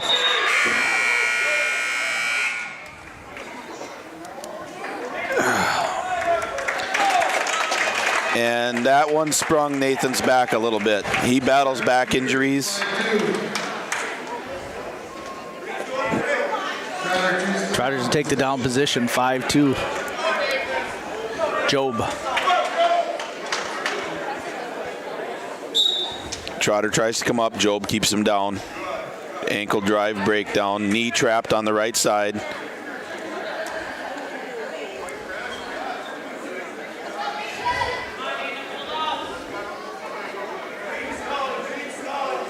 It's a kind of a fast stalling call, but stalling warning against Trotter on the bottom.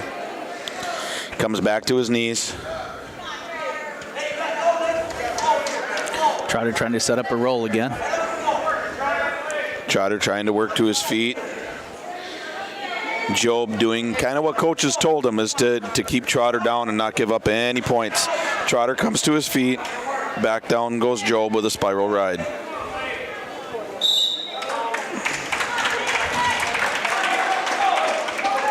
(5-2), minute 13 to go here in the third. Job leads.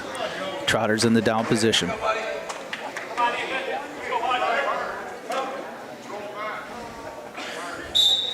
Quick switch attempt by Trotter.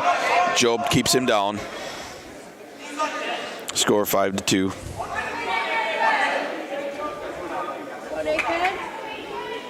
Minute to go here in the match. Job riding top, just rolling wrists.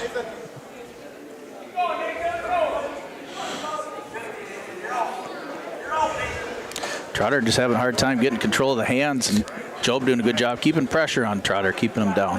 Well, and that's, yeah, I mean, he's not pushing the action. Nope. And you know that it's a top ride, it's a stall ride. Trotter trying to come up. There's a crossface by Job. 25 seconds. Job just keeping pressure in. Trotter trying to come up and out. There's a roll through attempt, and again we've got in potentially dangerous. I think we've probably had 30 potentially dangerouses called against Grand Rapids tonight.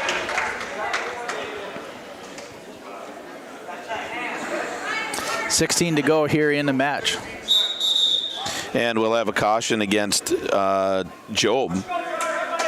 That's 2 for each of them.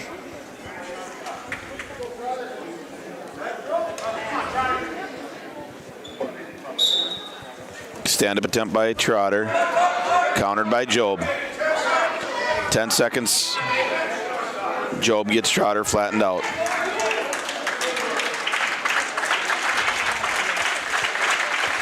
(5-2) decision, Job.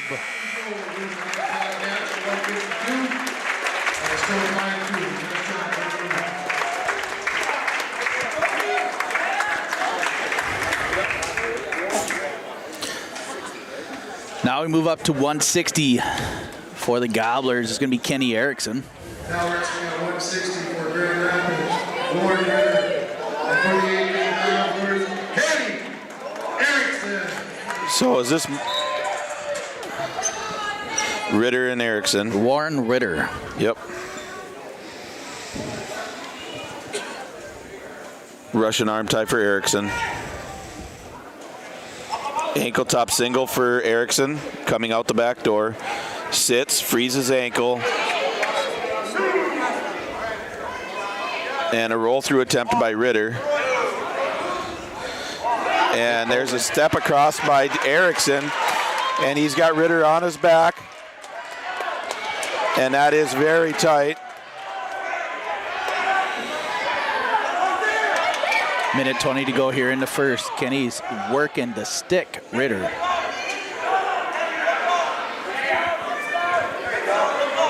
And there it is. 50-second pin for Kenny Erickson.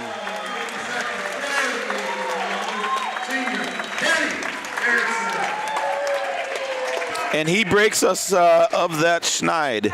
We are in business, 41-6. Grand Rapids over Aitkin, the Aitkin Gobblers. And we're going to see Walker Jones coming out. 172 pounds. And I believe this is Skelly. And that's just a quick bulldog. Jones. Justin Skelly. And for the Aitkin Gobblers, Walker Jones. It's very possible here Walker could see some flight time for Skelly. They're both real high on the body a little bit here. And one escape. 2-1 Jones. Snapshot for Walker. Skelly works his way in. Deep single shot and puts Skelly right on his back. 4-1 Walker Jones. Walker looking for his cradle. He's got the leg hooked. Comes in with his cradle. Brings it straight back. And that is tight. But Skelly is able to break it. But Walker says, no, you're not getting off your back that easy. And he is still working. 2 near fall for Walker. 6-1. Front headlock. Go behind for control for Walker, maintaining his pressure. Throws in that cradle again. And he goes roll through this time. This time it's a bit tighter. This will be for Mr. Long, Georgia Long. It's close, and there it was. There it is again, and there pin. 1 minute, 22 seconds. That was for you, Mr. Long. Texas Walker Jones, second pin of the night. Brings the team score. Gobblers 12, the Thunderhawks 41. Off the schneid. Cole Spolleridge for the Gobblers coming up here at 189. 189 for the Gobblers. Cole Spolleridge. And so that'll be a forfeit win for Cole at 189. The Gobblers going to be open the top two. Receiving a forfeit at 2:15 for Grand Rapids, Joe Berg. So should be a 47-53-18 final. That should be it.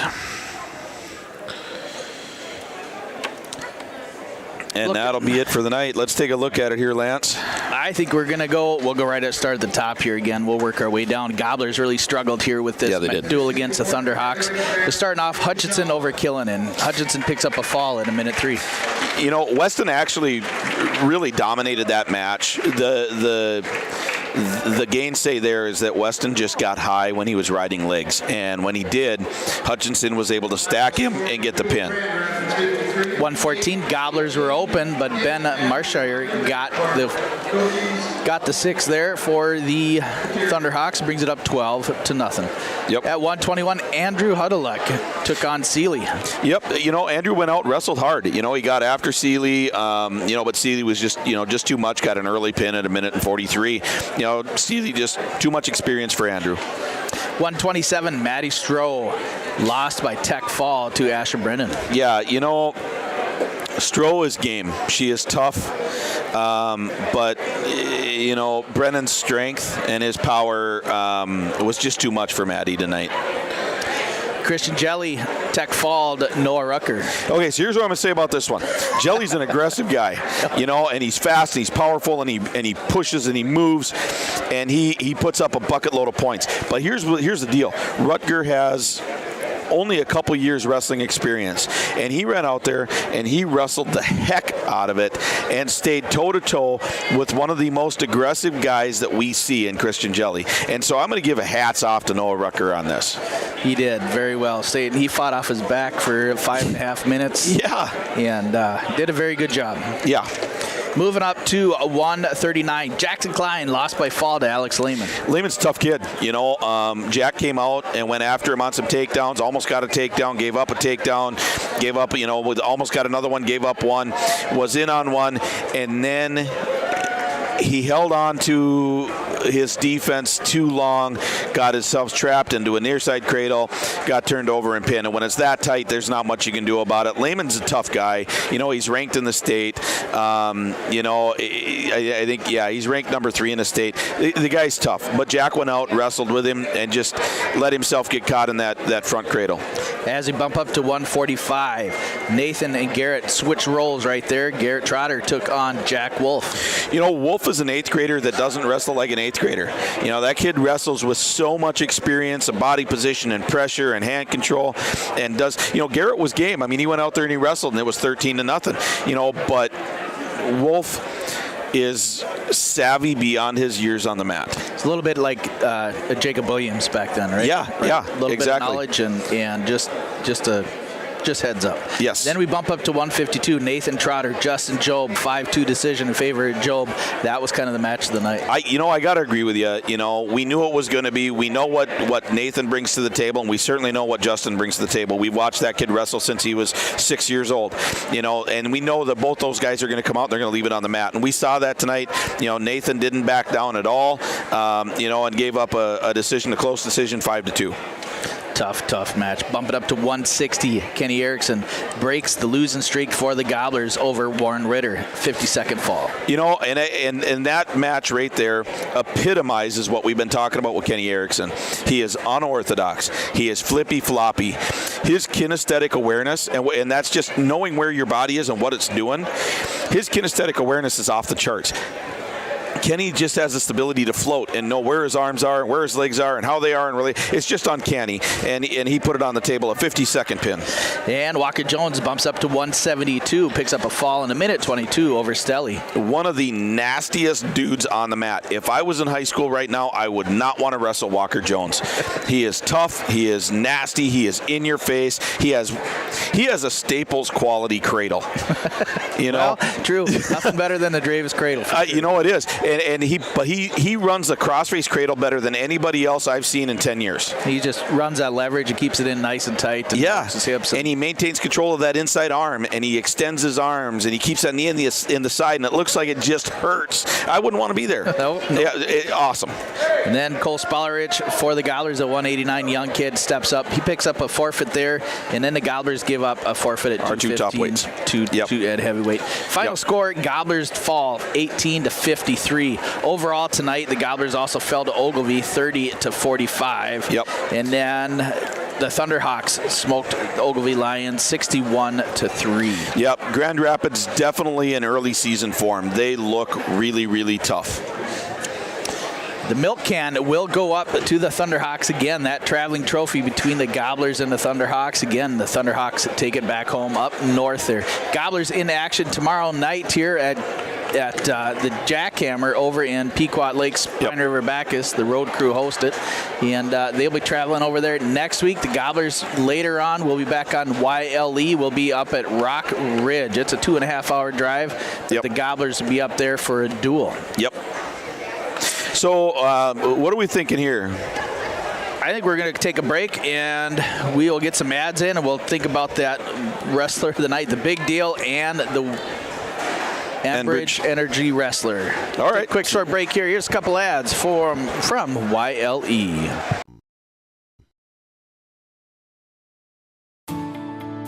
At Enbridge, we believe sustainability is the foundation of our success. How well we perform as a steward of our environment, a safe operator of essential energy infrastructure, a good neighbor, and a diverse employer defines our success. Learn more about Enbridge's environmental, social, and governance commitments and our Indigenous Reconciliation Plan at enbridge.com. It's been more than just a family tradition since 1938. Purchasing a new Ford car, truck, or pre-owned vehicle from Aitkin Motors. Family owned and operated. Aitkin Motors offers you a stress-free car shopping experience. Need an oil change? New tires? Check out the low-price tire guarantee. Aitkin Motors has a full service department with factory-trained Ford technicians. For hours, appointments, and vehicle inventory, visit AitkinMotorsCO.com. R&J Broadcasting Incorporated is hiring a full-time play-by-play sports announcer and broadcast sales representative. Duties include selling advertising time for radio, digital, video streaming, and regional cable TV. Play-by-play responsibilities include live play-by-play of local sporting events for radio, video streaming, and regional cable TV broadcasts. Wage plus talent and commission pay structure with full-time benefits package offered. For more information or to apply, email apply@rjbroadcasting.com. That's apply@rjbroadcasting.com. Let's get real. Get ready for a place that's big enough to grow and small enough to care. The University of Minnesota Crookston offers more than 35 majors, minors, and certificates. Earn a University of Minnesota degree, where you can make a difference in a close-knit community. Faculty become friends, and friends feel like family. You don't need a big city, just big dreams. The University of Minnesota Crookston. Real, hands-on, and will get you ready for anything. If you are looking... And welcome back, everybody. You're listening to YourLiveEvent.com, bringing you some more Aitkin Gobbler wrestling here tonight. The Gobblers again played host to Grand Rapids and Ogilvie, losing both matches here. But the one of two wrestlers again that came on here tonight, going 2-0 with two big falls for the Gobblers tonight. Walker Jones. Walker, great performance again tonight. Thank you. Walker is a man of many words, but I tell you what, when he did his speech for football, it was phenomenal as a senior. And I told him I think he used up every word that he's used that he's going to use over the next 10 years. But yeah, for sure. But let's jump over here to the Ogilvie match. You took on Colby Milbrandt. You picked up a fall in 4 minutes 30 seconds there for yourself there, Walker. And what did you think about that, preparing for that night tonight? I knew I was going to be giving up a lot of weight to bump up for the team, so I knew I was just going to have to work hard the whole time and run everything I had. You did. You did a good job. And again, yes, it was obviously, you could see you're giving up quite a few pounds back and forth. But you did a good job working on leverage, working on your angles, and, again, working on your cradles a little bit there. Now also right here, picking up another fall against the Thunderhawks here. You picked up...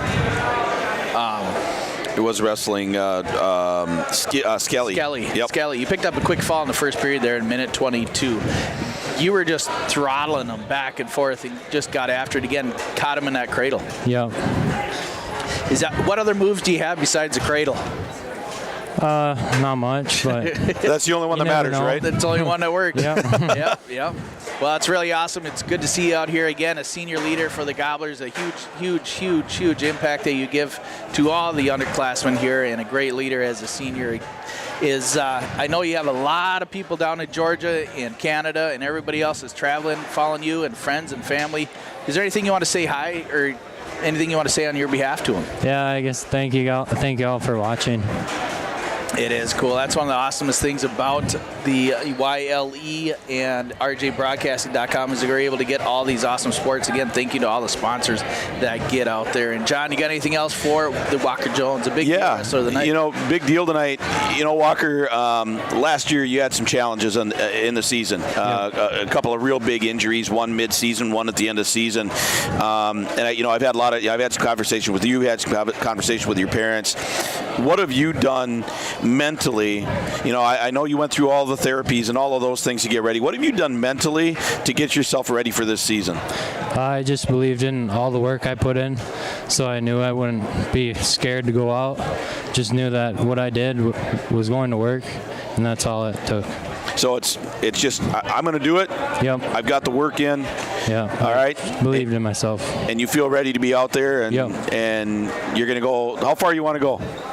All the way. I kind of figured that was going to be the case.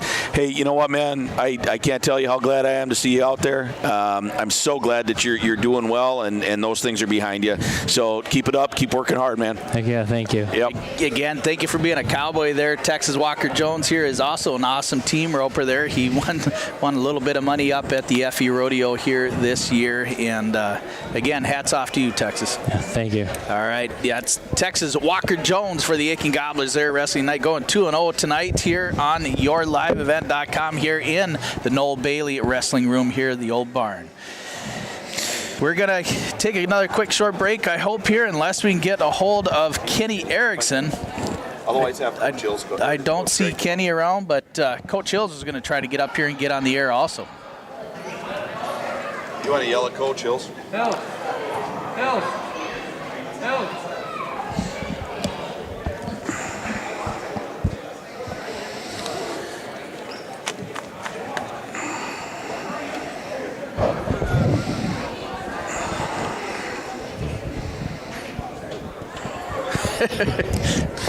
And the youngster Greg Hill is coming up here, the 2023 head coach for the Aitkin Gobblers. Can you hear us all right, Coach? I can. Okay, make sure you bring that rate up close here. You probably can't hear me very good because I lost my voice. So. It's going to be a rough 2 days. So I'm going to guess. Again, congratulations this year. Again, head coach for the Aitkin Gobblers here. No stranger to the wrestling room. We've been going in there, I don't want to say how long. Yeah, it's been a couple days. Couple days. Again, a veteran Aitkin Gobbler wrestler here, taking the lead here, taking the helm for Aitkin Gobbler Wrestling. Doing a great job. Again, we did fall a little bit short tonight here, but what was your take on your wrestlers here tonight, Greg? We get in a match where numbers-wise it's hard to compete sometimes, but we had some kids that really fought hard tonight, and that's all we can ask of them, right? We can only work with the kids we have, and that's what we do every day, and they just keep getting better. They work their tails off in the room for us. So starting off right at 107, the youngster Weston Killinan, he had a hard time making weight, did everything he could. He worked his tail off throughout the season. Now he's an aggressive 107-pounder, and he just gets out there and gets us started for you Gobblers. Yeah, with Weston, he's still undersized, so he walks around every day at about 104. So he's still, you got kids coming from 125 down to 107, and it's so hard on a kid, Mm-hmm. Tonight he's sick. He I don't know if we're going to have him for the weekend, he battled for us, and that's all you can ask. Absolutely. We're open at 114, but bump it up 121. Youngster Andrew Hutterlick. He hasn't been out for wrestling for a couple years, but off and on he's come out. But you know what? He stepped up on the mat, and he's a body out there for you. He's a kid that loves the sport. He absolutely loves the sport, and he's a sponge right now, and he's learning a lot, and he's really done a nice job in the room for us. At 127, Jace Burney. Again, his older brother wrestled, a one-time wrestler last year, a one-year wrestler. Did a lot for the Gobblers and filled in that void. But now here, Jace doing the same thing, stepping up and being a body there for us. Yeah, Jace is a fun kid. He's got a fire about him, and he loves to compete, and he loves to get on the mat. We're just there again, first-year wrestler, and this is one of the hardest sports to learn. Yeah, for sure. True story. One of the big deal wrestlers also last week during Hibbing, Maddie Strohmeyer, again, a state place winner for 2 years in a row in the women's, came in tonight and then took on, I believe it was Alex Lehman. Nope. She wrestled Brendan. Asher Brendan. And Asher Brendan. Yep. Asher Brendan. Yep. Yeah, that wasn't my plan. Maddie really wanted to get a match tonight. Maybe shouldn't have done that. I worry about her getting hurt, and it's a hard thing to know what to do there. But she wants to compete. She works her tail off in the room for us, and is one of our senior captains. No fear there. I tell you what, she just gets after it. Another one that's feisty again, coming back out a little bit. Needs a little bit more time, but a little bit more controlled, and just doing a great job. That's Noah Rucker. Noah Rutger, probably I would probably challenge him. He's probably the most improved wrestler we have right now. Mm-hmm. He stays in good position a lot. I mean, seeing a kid tonight that there's two quality kids. Jelly's a top-notch wrestler, wrestles a ton. He wrestles year-round. Mm-hmm. Just a great kid, great wrestler. And Noah went out there and battled with him and didn't give up a fall. Was in some pretty hairy positions and made it through. So. He didn't back down. He didn't back down a minute. No, Not a bit. Not a sec. Just a hard-nosed young man. And then we bump up to 139. Jackson Klein ends up going 0-2 on the night, but he had a great, or did go 1-1? Yep. You're right. Yep. You're right. But anyway, he had another good weekend here down at Jackson County Central, still going 2-2, but coming from the section wrestling last year, super close to making it to state. Again, coming back on, but is a little bit more controlled this year. He's a kid that we talk a lot in the room about finishing, right? Tonight, and you saw that tonight. He'll be the first to tell you, I need to finish my moves, and that's what I love about these kids. They come off the mat and they're coaching themselves, and it's the exact thing I would tell them. So it's awesome to be a part of that. Yeah, he split. He beat the Ogilvie wrestler there in a fall, and then lost by fall to Lehman. Yep. Bump it up 145. Nathan Trotter, Garrett Trotter, the NT and GT going at it back and forth at 145 to 152. But Nathan Trotter, again, takes it to Calder Fields, but ends up losing a 5-2 decision to Justin Job. So Nathan was undersized. He's trying to get down to 140. He was trying to get there for the jackhammer tomorrow. We made a decision last night that we weren't going to make it, so we left him at 45. He's undersized. Then we bump him, right? Then we bump him to 52, Doesn't seem like 7 pounds is a lot, but you could see that kid had a lot more muscle than Nathan did, Yep. So it's just kind of one of them things, and, we challenge our kids. They never back down. They always accept the challenge. They may not, totally get the job done, but they wrestle tough, So and Nathan was in a lot of hairy positions tonight.